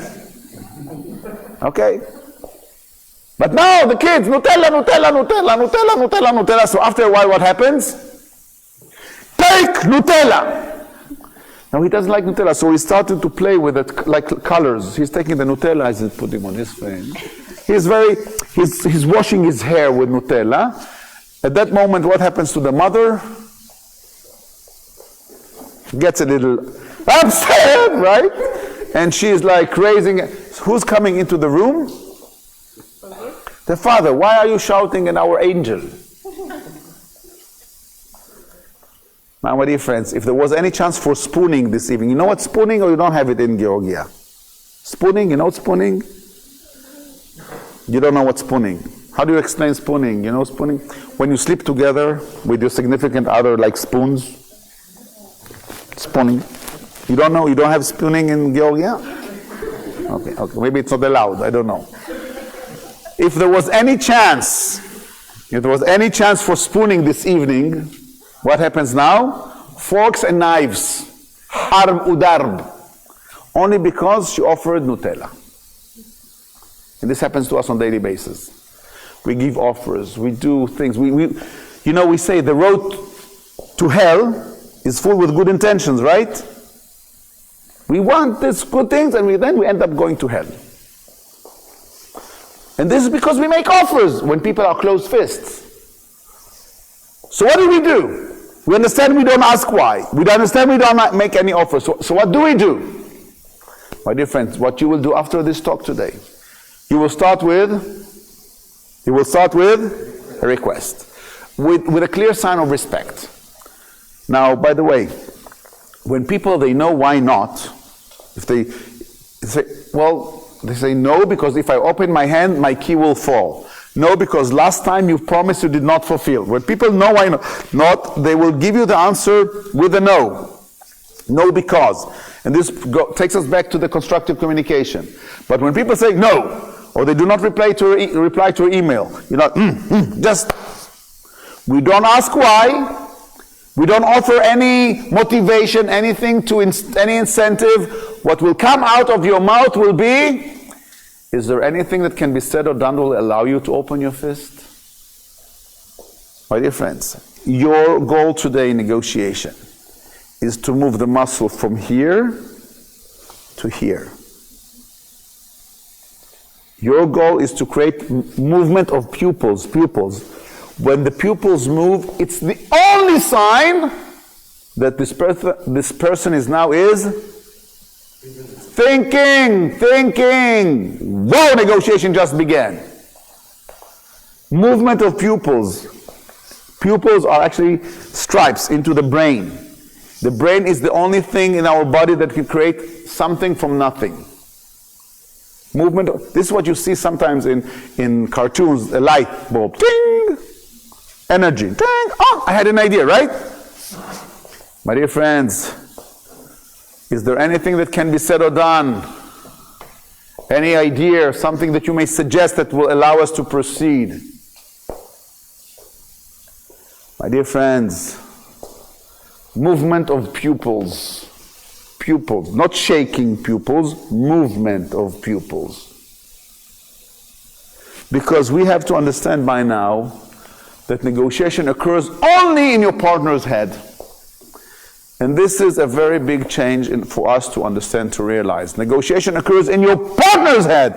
And it doesn't matter if she's 5 years old, 15, or 500 years old.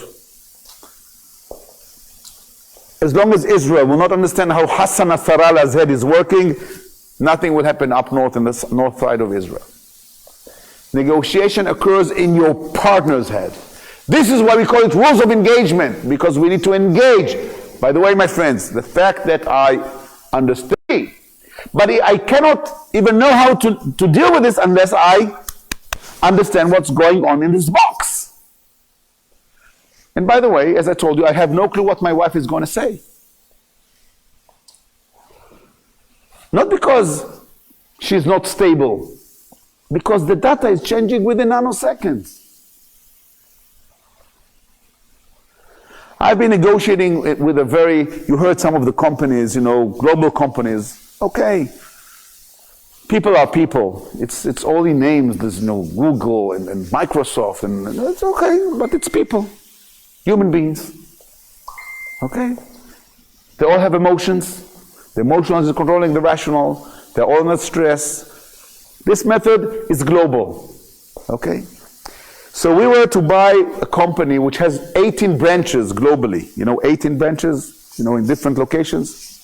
So we were negotiating for almost a year with the owner, and it was, back and forth, and, we had already an agreement, and we finally got to the signing ceremony. The signing ceremony, when you're supposed to sign and eat sushi? Okay? So it's the signing ceremony. And this guy, young guy, he was under 40, with quite successful. He was just making $400 million, which is nice. When you're 40, you can find some things to do with that. And he was so excited. So he said, well, I need to relieve myself. I need to go to the bathroom. Before, he was a little bit nervous, which is, very human, right? So I said, go ahead.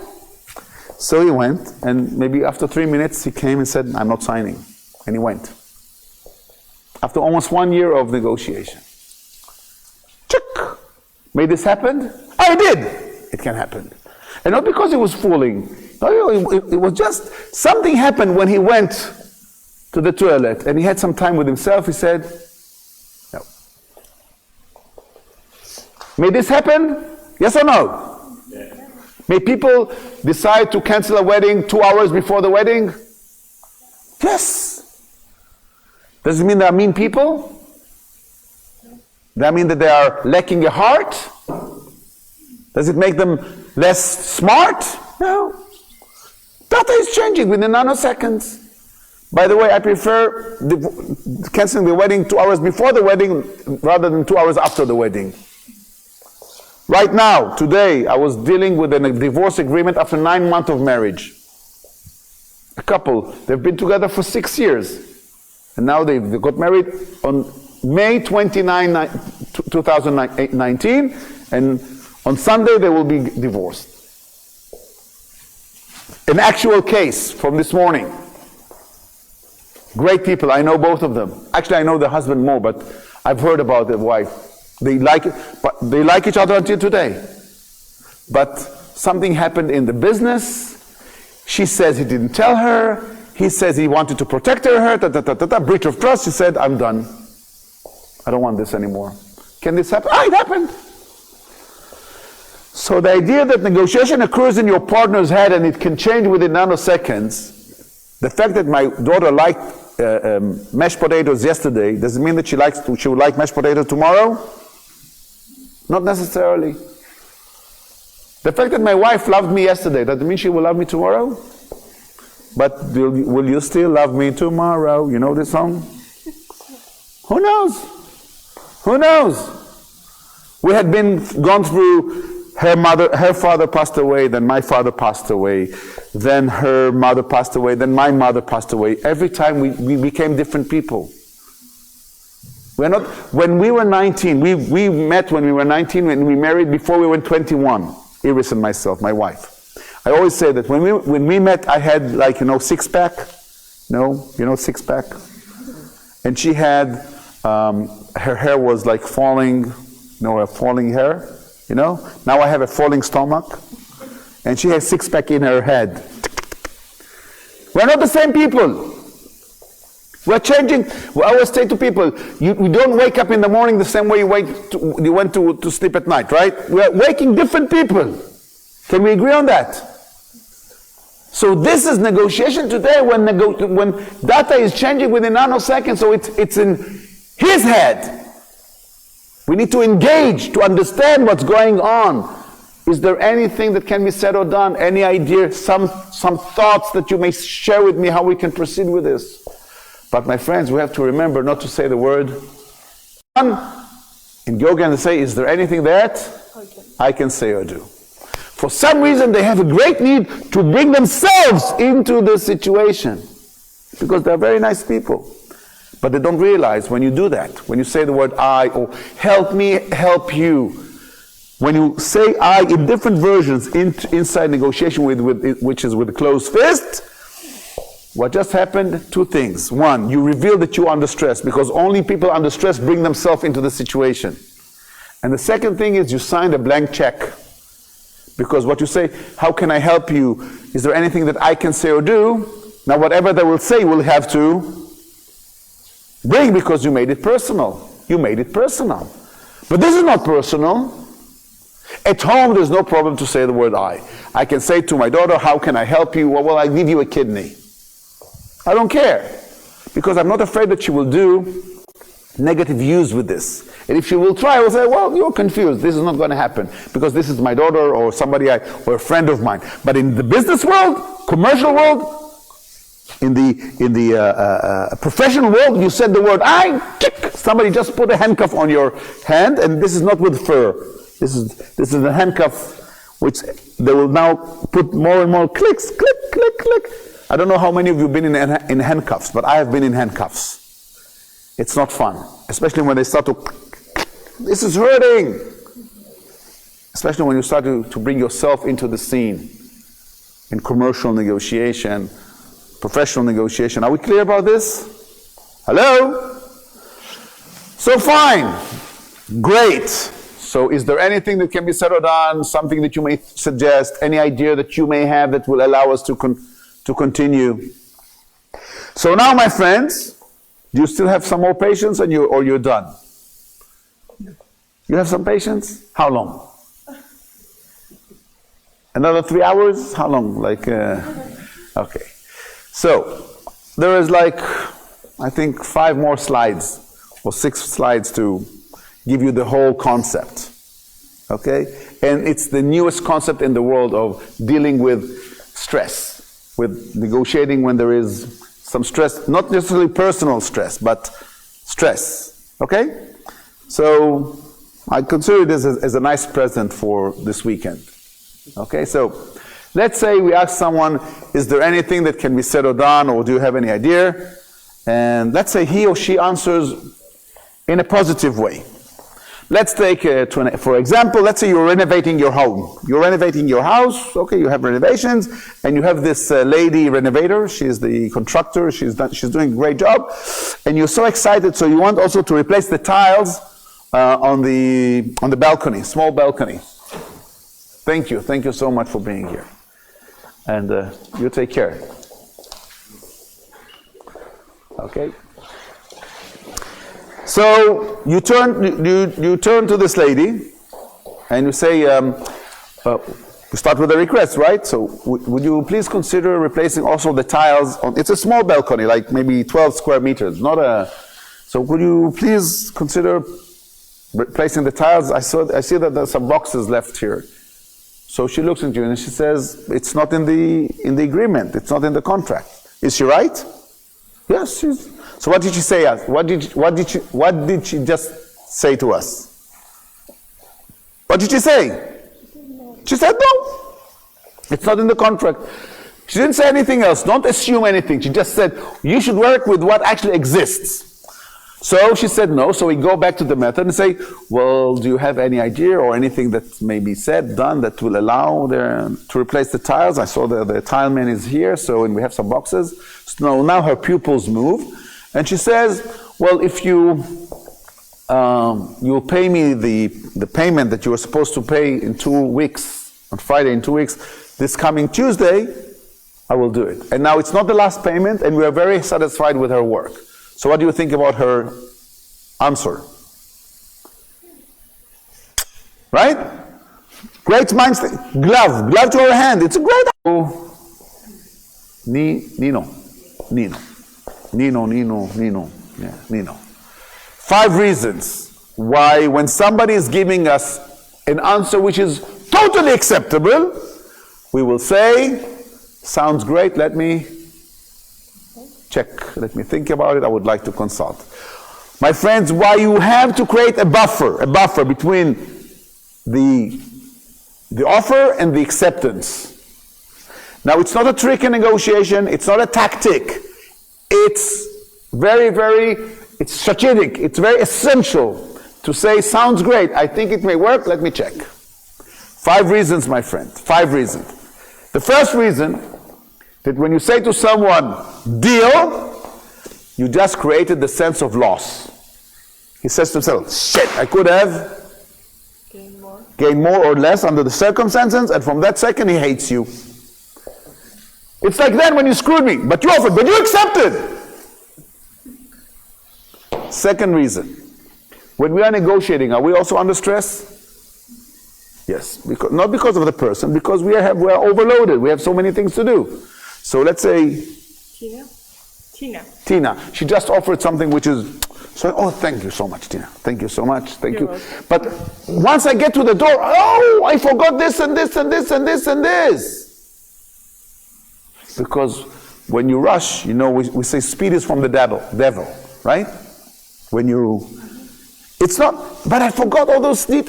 When I negotiate with people and we come to an agreement, I say to them, it sounds really, really good, but let's just check that we didn't forget anything.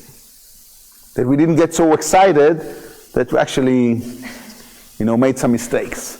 One of the reasons that lawyers exchange drafts, when you have the lawyers, they do not deal with the commercial side of the agreement. But why do they exchange drafts? Just to make sure that we didn't miss anything, right? So the second reason is do not, so we won't speed things up. Okay? And the third reason is very important. Okay, let's say, what's your name? Zura. Zura is my boss. Zura is my boss. And he is preparing me to negotiate with Tata? With Tata. He's my boss and he says, you should go negotiate with Tata. So when I sit with Zura in his office, he calls me to his office and he makes it clear with me the zone of possible agreement. Not Jopa, Zopa. Okay? Zone of possible agreement. Okay? So he is explaining to me, manpower, timetable, budget. Is it important? Is it important? It's very important.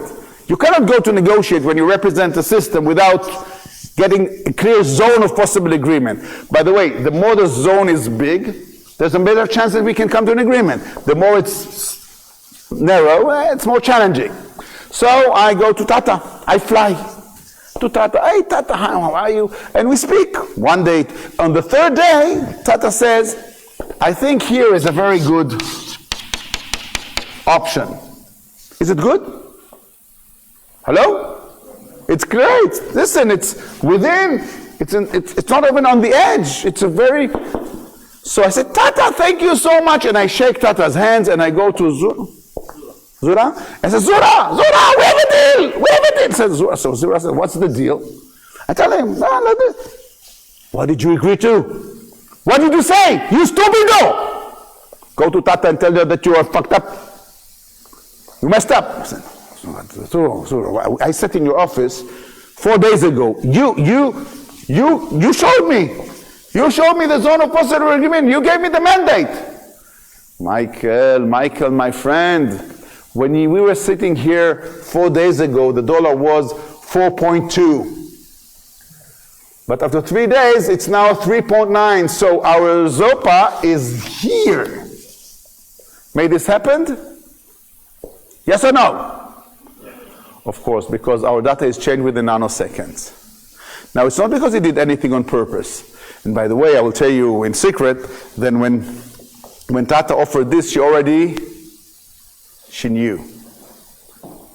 By the way, is she entitled to do that? Is she entitled to do that?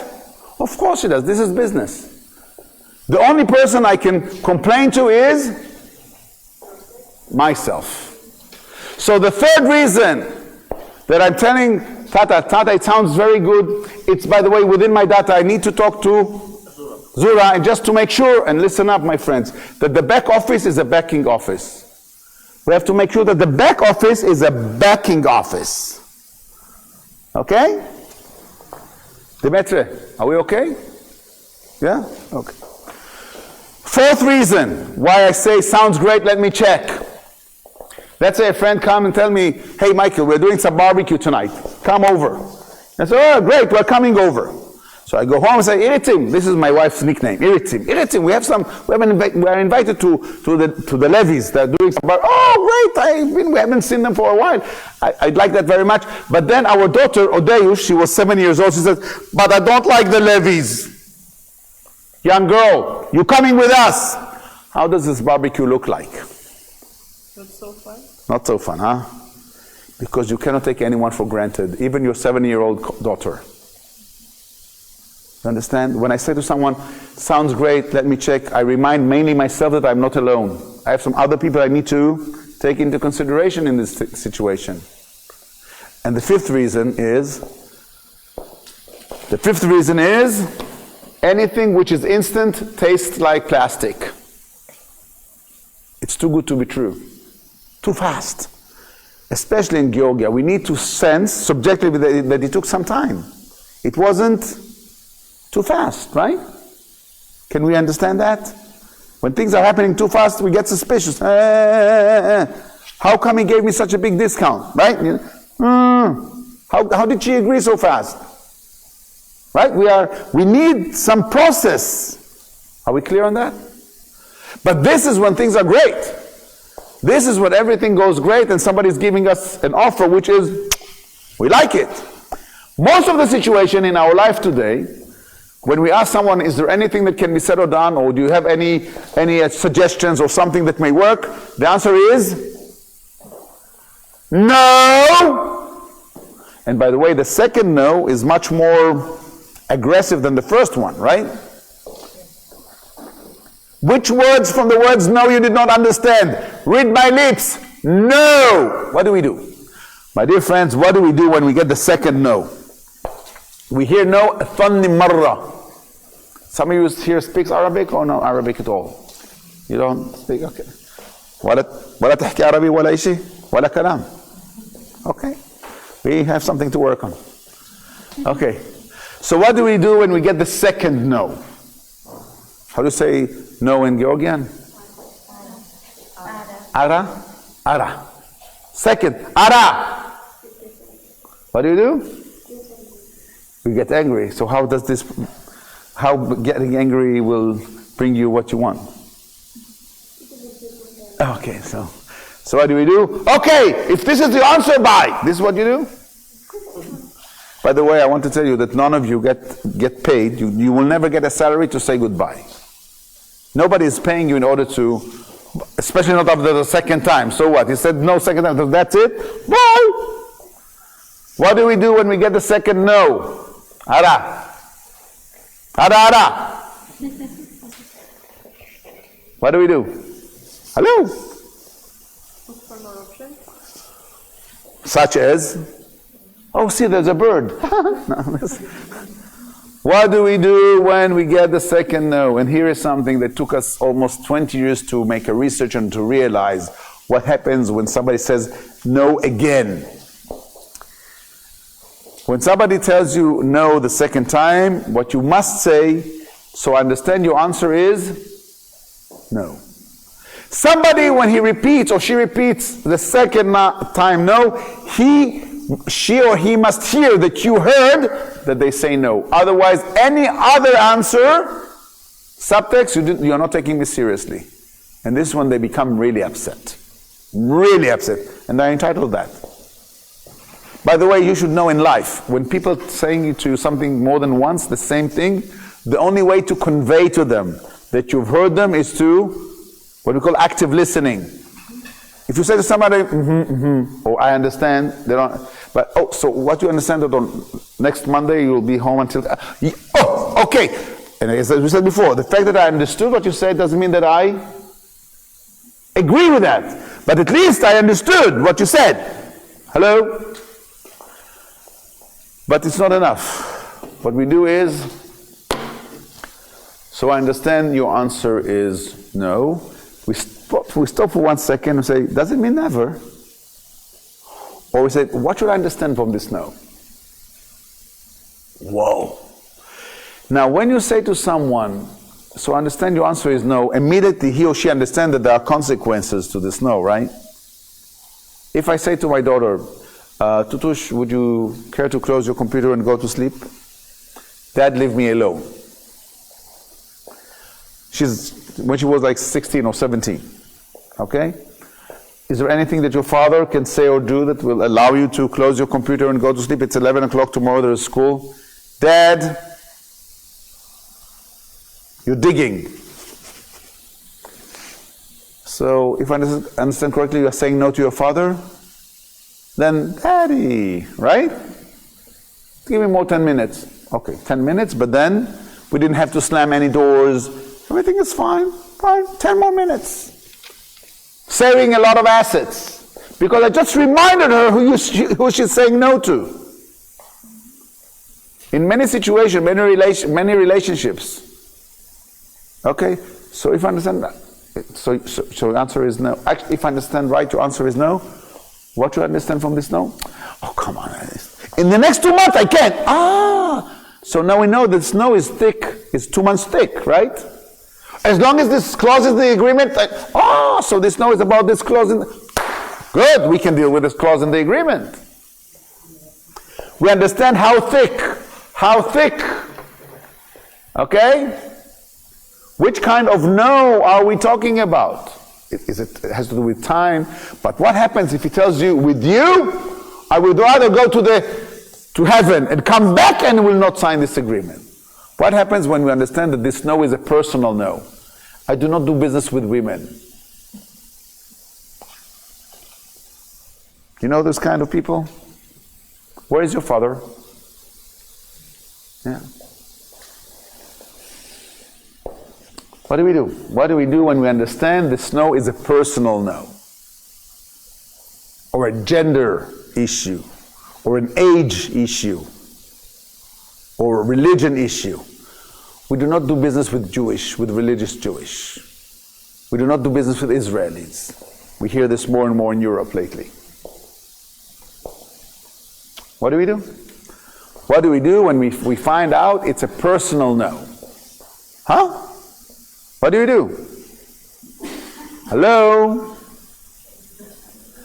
Okay, if it's not becoming an ego issue because it's very hard to feel rejected, but we don't here to educate this person, right? So he said, well, I understand. Is there anyone else that you prefer? And he says, yes. What's your name? Vajam. Vajam? Yeah. Vajam. I want Vajam.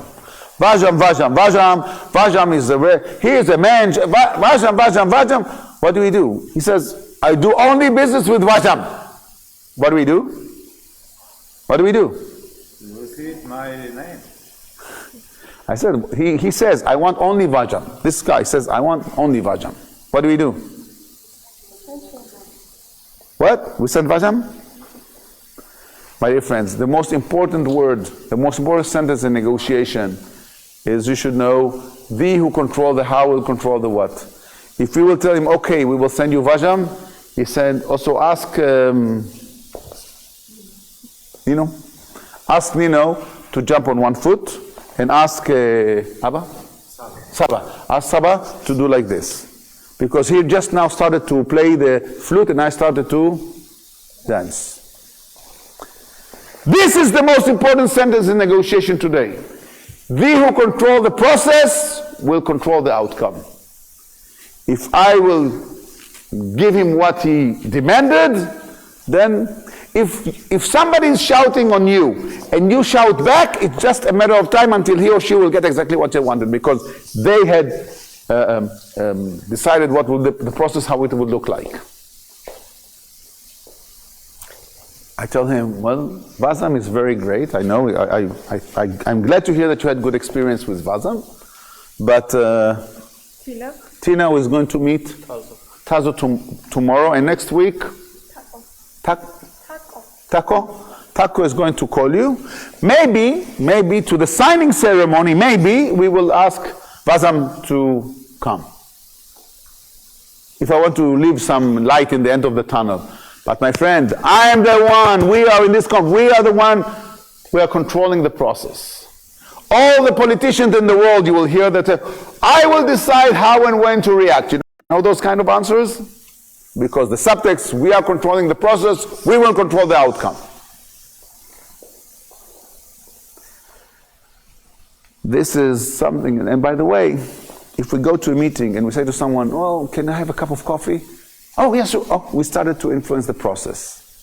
It's not about, sometimes when you go to a negotiation, you send in advance the agenda, and you see how they relate to it. I mean, there's many ways to how we control the process in order to control or to influence the outcome. By the way, in all the airlines in the world, when you sit in the plane, well, the audience is kindly requested to put on their seat belts, turn their back of the seat, put your tray to the upside position, disconnect or put your cell phones or flight, right? Take down your armrest and put the shade all the way up, the shade of the window. And 2 years ago, they also added take off your earphones, your headphones, right? Now it's clear to everybody here in this room that even if the shade won't be all the way up, the plane will be able to take off, right? The shade of the window. The reason they do it is because it has to make sure they want to find all the troublemakers on the ground, not in 40,000 feet. They have to make sure everybody should understand who is running the show. The reason that a year ago, United, they took this guy and grabbed him, you remember the pictures? It's not because they like to do this to their passengers, because he was a troublemaker. And today we are living in a world that the individual is much more empowered, so we need to give them much more instructions to make sure that they understand who is running the show. This is very interesting. But, my friends, in order to conclude, let's say we did all of this. Let's say we said, is there anything that can be said or done, or some ideas? And he said, yes, there is something. Take the sun, put it on the moon, cover it with clouds, take the northern star and stick it in the south, cover all of this with marshmallows, and serve it to me on a golden gray from an hour and a half from now. You know those kind of answers? 80% discount and we are buying. You know what? 90% discount and I'll take 2. You know those kind of answers? What do we do? What do we do when somebody is answering, they give us an answer which is insane? And not only insane, it is also humiliating, insulting. What do we do? When the answer is totally absurd. A 90% discount? What are we, thieves? What do we do? Talk to me. Hello? What do we do when we hear that somebody is telling us an answer which is lacuna? Complete no-no. Hello? What? You stop it's the second time you want to stop the negotiation. First time you get angry and now you stop the negotiation. It's a good thing that we came today. Yeah, what do we do? Put it on the moon. Cover it with clouds. Maybe I wasn't clear. Take the northern star and stick it in the south. Cover all of it with marshmallows and serve it to me on a golden tray with an hour and a half from now. Don't try to be creative for me, okay? What do we do? What do we do that we get an answer which is totally unacceptable, like mush mumkin mush ma'ul, impossible, but to us like totally not something. What do we do? So my friends, this is very important. This is very important to know, and I think it's important for us to realize. When somebody is giving us an answer, which sounds to us totally absurd, what we will do, what the master tells us to do, is to ask him or her, what are the chances from your point of view that we can take the sun, put it on the moon, cover it with clouds, take the northern star and stick it in the south, cover all of it with marshmallows and serve it to you in a golden tray within an hour and a half from now? My dear friends, you repeat word by word without changing the tone. We repeat word by word, but we add what are the chances from your point of view, or from your experience with me, or with my firm, or what are the chances that 80% discount can be given on this product. So now, when we do this, and we don't say, what are the chances you think we can take the sun, put it on the moon? No. We don't change our tone. We just repeat it like a mirror with the same tone. First thing, what does he or she knows? What do they know? They will listen to them. And we started with constructive communication, right? So when they hear themselves exactly how they spoke, sometimes they already realize that actually there's no chance, but at least I tried. And you know that there's no penalty for attempt except for the criminal law. In criminal law, there's also penalty for an attempt. But in commercial life, we try. And as long as we did it in a very nice way, sometimes we buy a flying ticket and we come to to ticketing and say, is there a way to be upgraded, right? We ask to be upgraded. You know this situation? Or we go to a hotel, can we get a higher floor? Do we do this sometimes? And as long as we do it in a very nice and respectful way, we can try. There's no harm in trying. But, my friends, and this takes me to Ukraine. I was invited to Ukraine like maybe 10 years ago, maybe more. And I had to negotiate with a very big Russian guy who really didn't like Jewish people, and he even didn't like them more when he knew that they were Israelis. You know how I know that? Because he told me. Now, he was very closed-fist, and I asked him, would it be okay if we will continue with the project, with the deal with him? And he says no.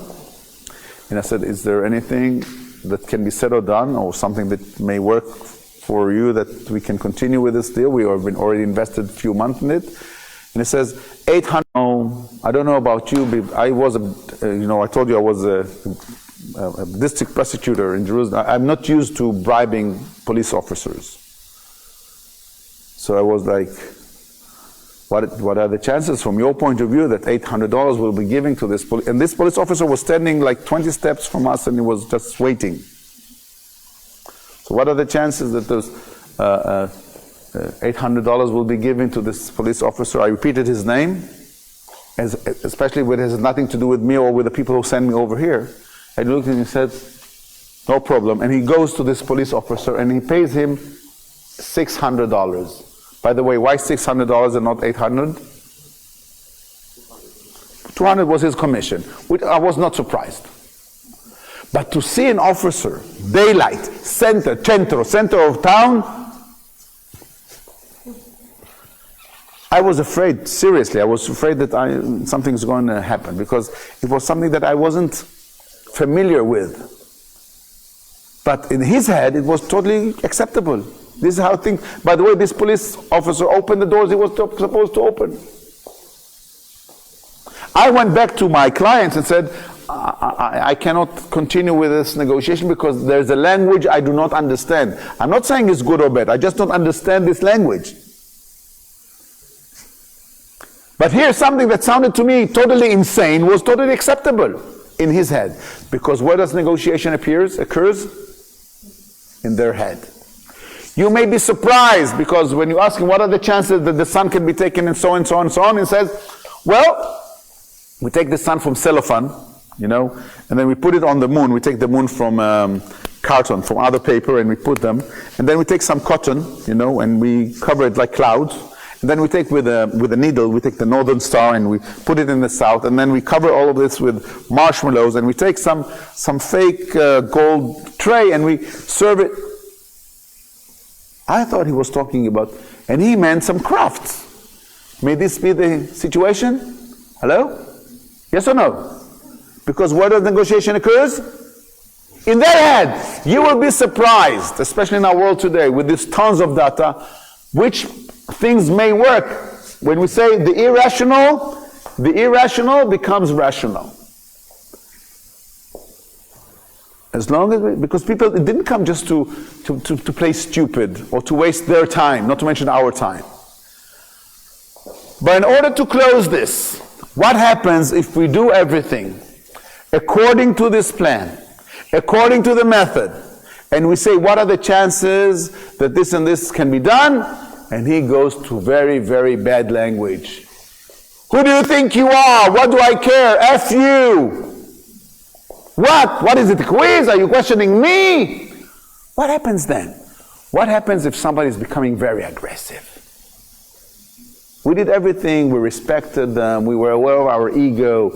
We did everything as, and they answer in such a negative, aggressive, humiliating, like they're deteriorating the situation. They shout at us, they curse us. By the way, sometimes not with using very bad words, like, oh,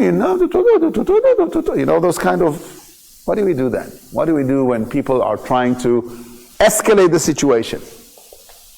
After we did everything according to the method. Now I want to tell you something, my friends. If I was standing here with you 20 years ago, I will tell you, in this situation, when you have to shoot, don't talk. If you want to fight, let's fight. But 10 years ago, not to mention 5 years ago, we have now the electronic handcuffs, right? So this guy is talking in very bad language to us, in not a respectful way.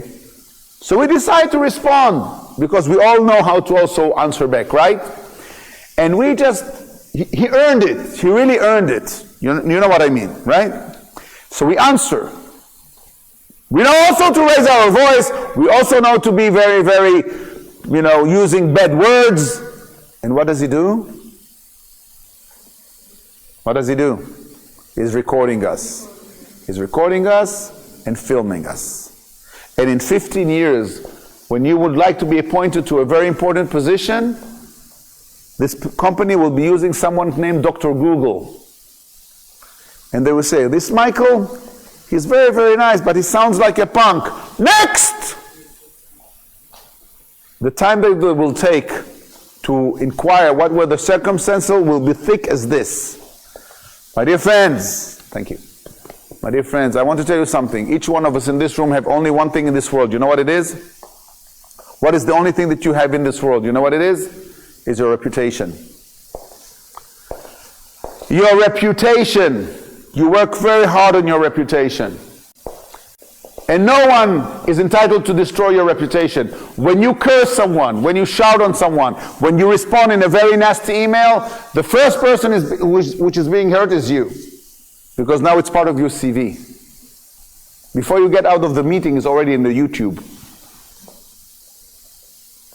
So when things like this happened, what we say is, well, I don't know about you, but from my point of view, we're not making such a progress.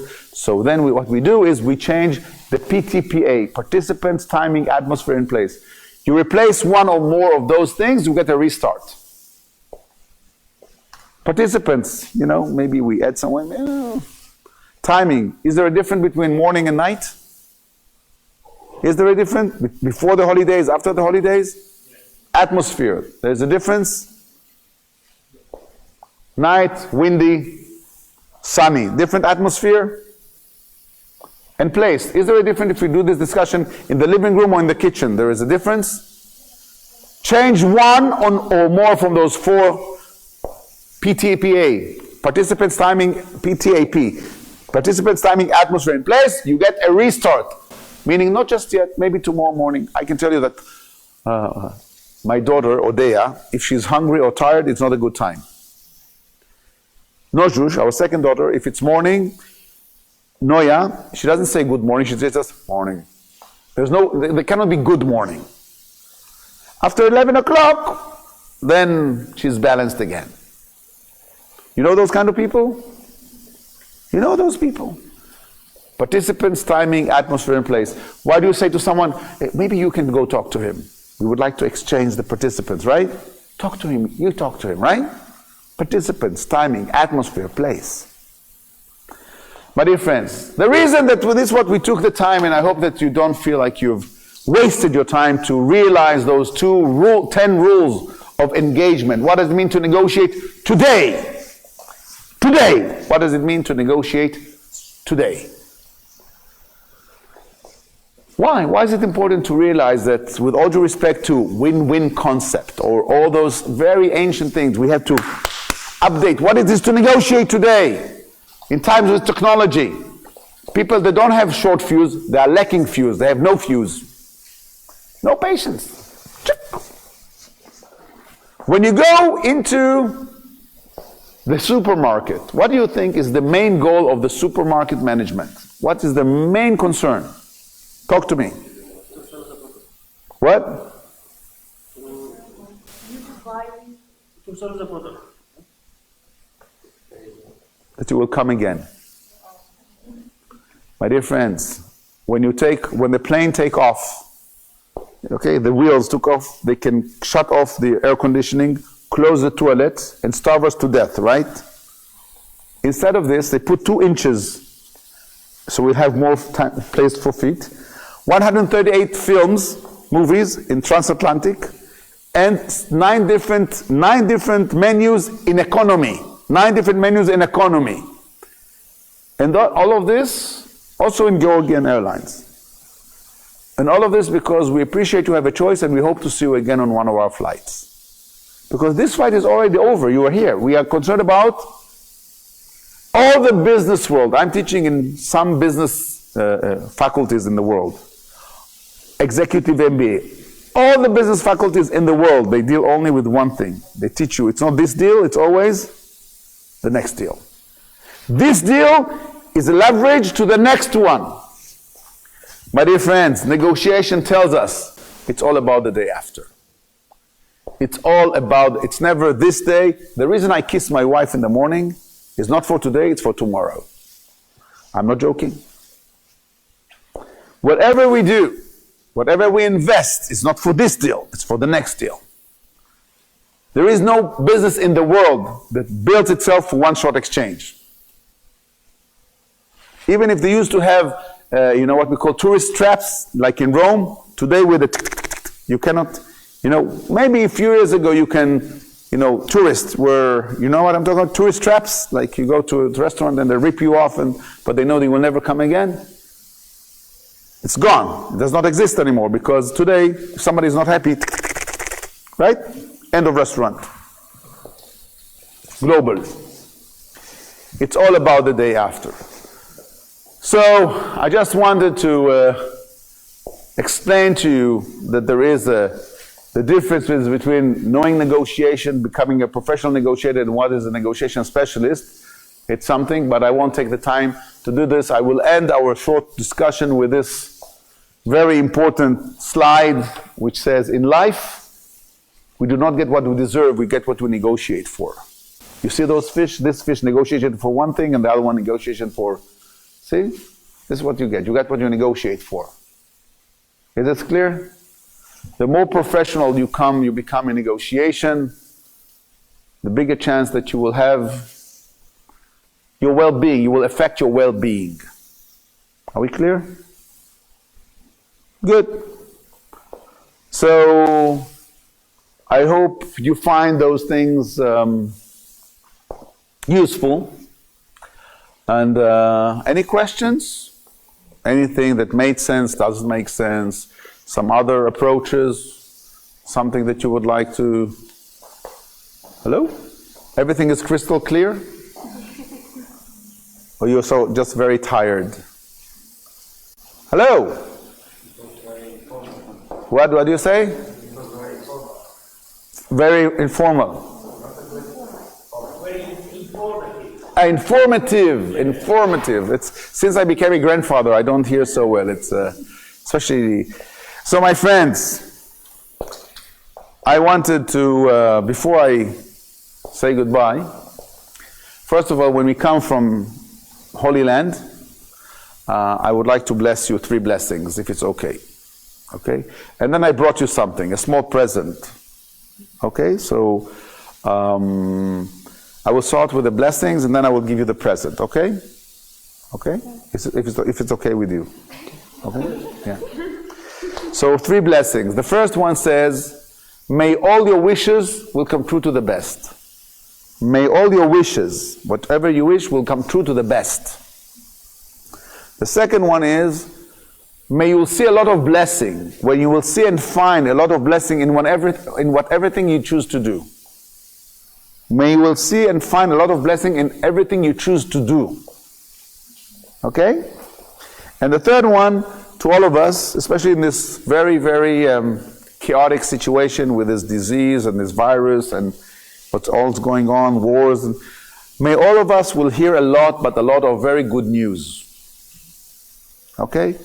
Now I was thinking, before I came here, what can I bring which is only can be found in the Holy Land? So I sent my very best friend, I have a friend who's the closest person to me after my wife, his name is Khalid Muhammad Silman Samahin. Khalid. And I sent him to the Church of Nativity. And I asked him to bring crosses to all of you. Now those crosses are genuine from the Church of Nativity. They are made just next to the Church of Nativity from olive tree. Okay? It's not made in China. Okay? And because, you know, olive trees in Palestine are protected. You're not allowed to cut olive trees. You can go to jail for that. Seriously. So the trees that they are, you know, they take with laser, and you will be able to smell that it's cut with laser. It's very fresh. So you have a cross from the Church of Nativity with Jesus inside it. Only they do it with laser. And the reason I would like you to have this is to understand that with all due respect to negotiation methods, we always need the help of God. We always need the help of God. Okay? So allow me please to give you that. And this is something that is only can be found in Holy Land.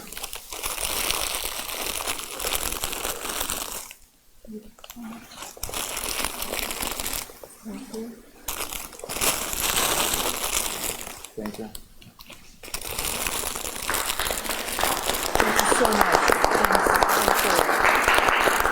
Thank you.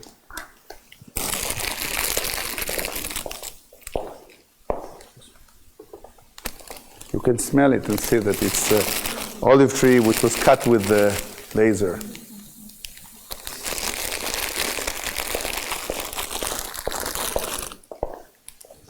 My pleasure.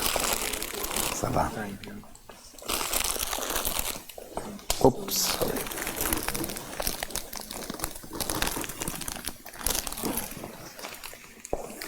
Thank you.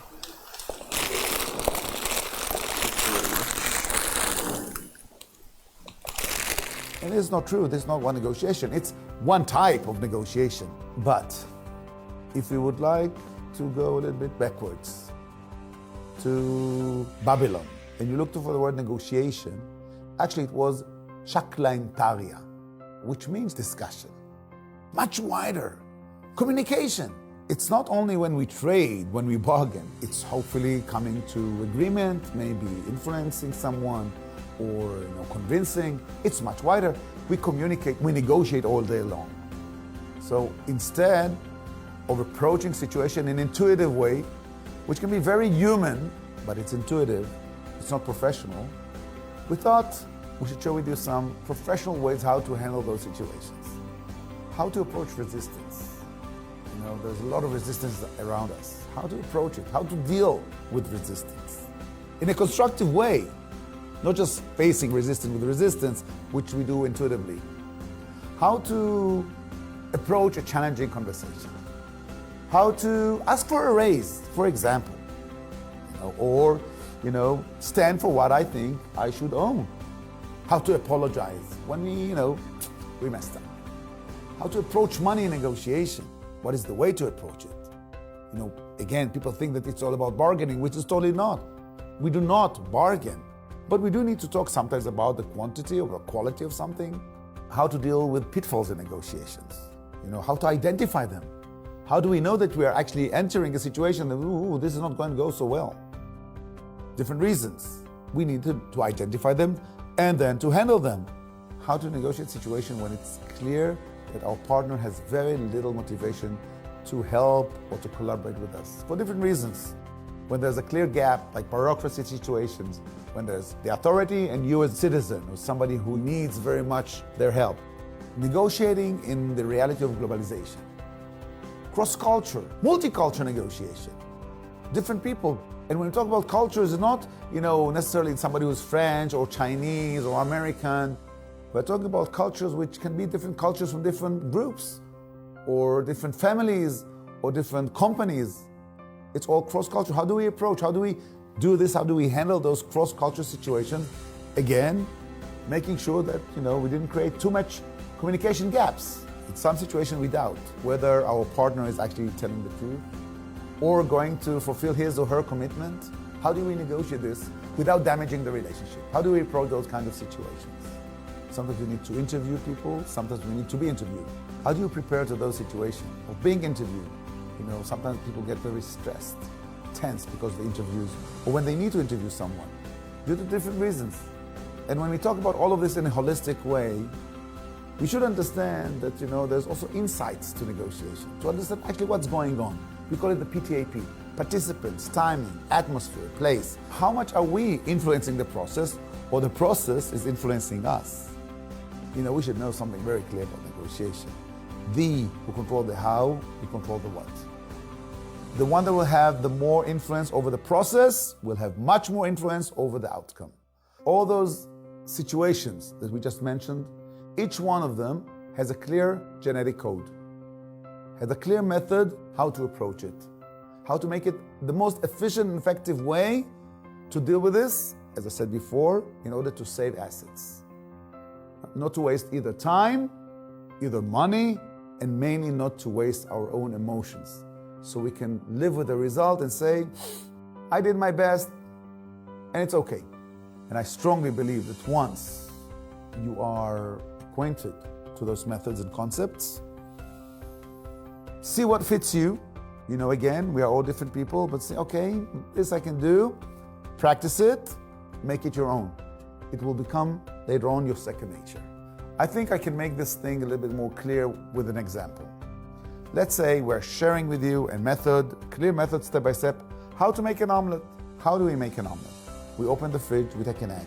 We break it, we scramble it, then we take a pan, we leave the fire under the pan, we put some oil into the pan, and then we pour the egg into the pan, put some salt, and within 30 seconds, maybe 1 minute, there's an omelet.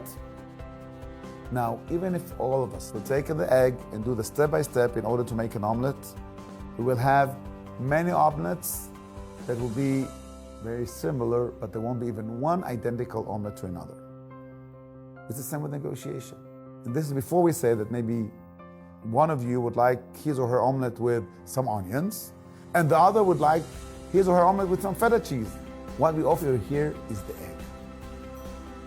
Now, without an egg, it's not an omelet, it's something else. Once you have the egg, then you can personalize your own omelet, your own style of negotiation. But you should still have this common denominator, this very basic things that through this, you can go ahead and achieve your goals. I believe in concepts, methods. I don't believe in tools. Tools are something very limited, very technical. Screwdriver, hammer. You can do this or that with this. With methods, concepts, much wider. We're talking about people, human beings. They're much more sophisticated, much more complicated. So it's not about just do this and that. It's not a recipe. It's a way to approach. We offer here to master methods.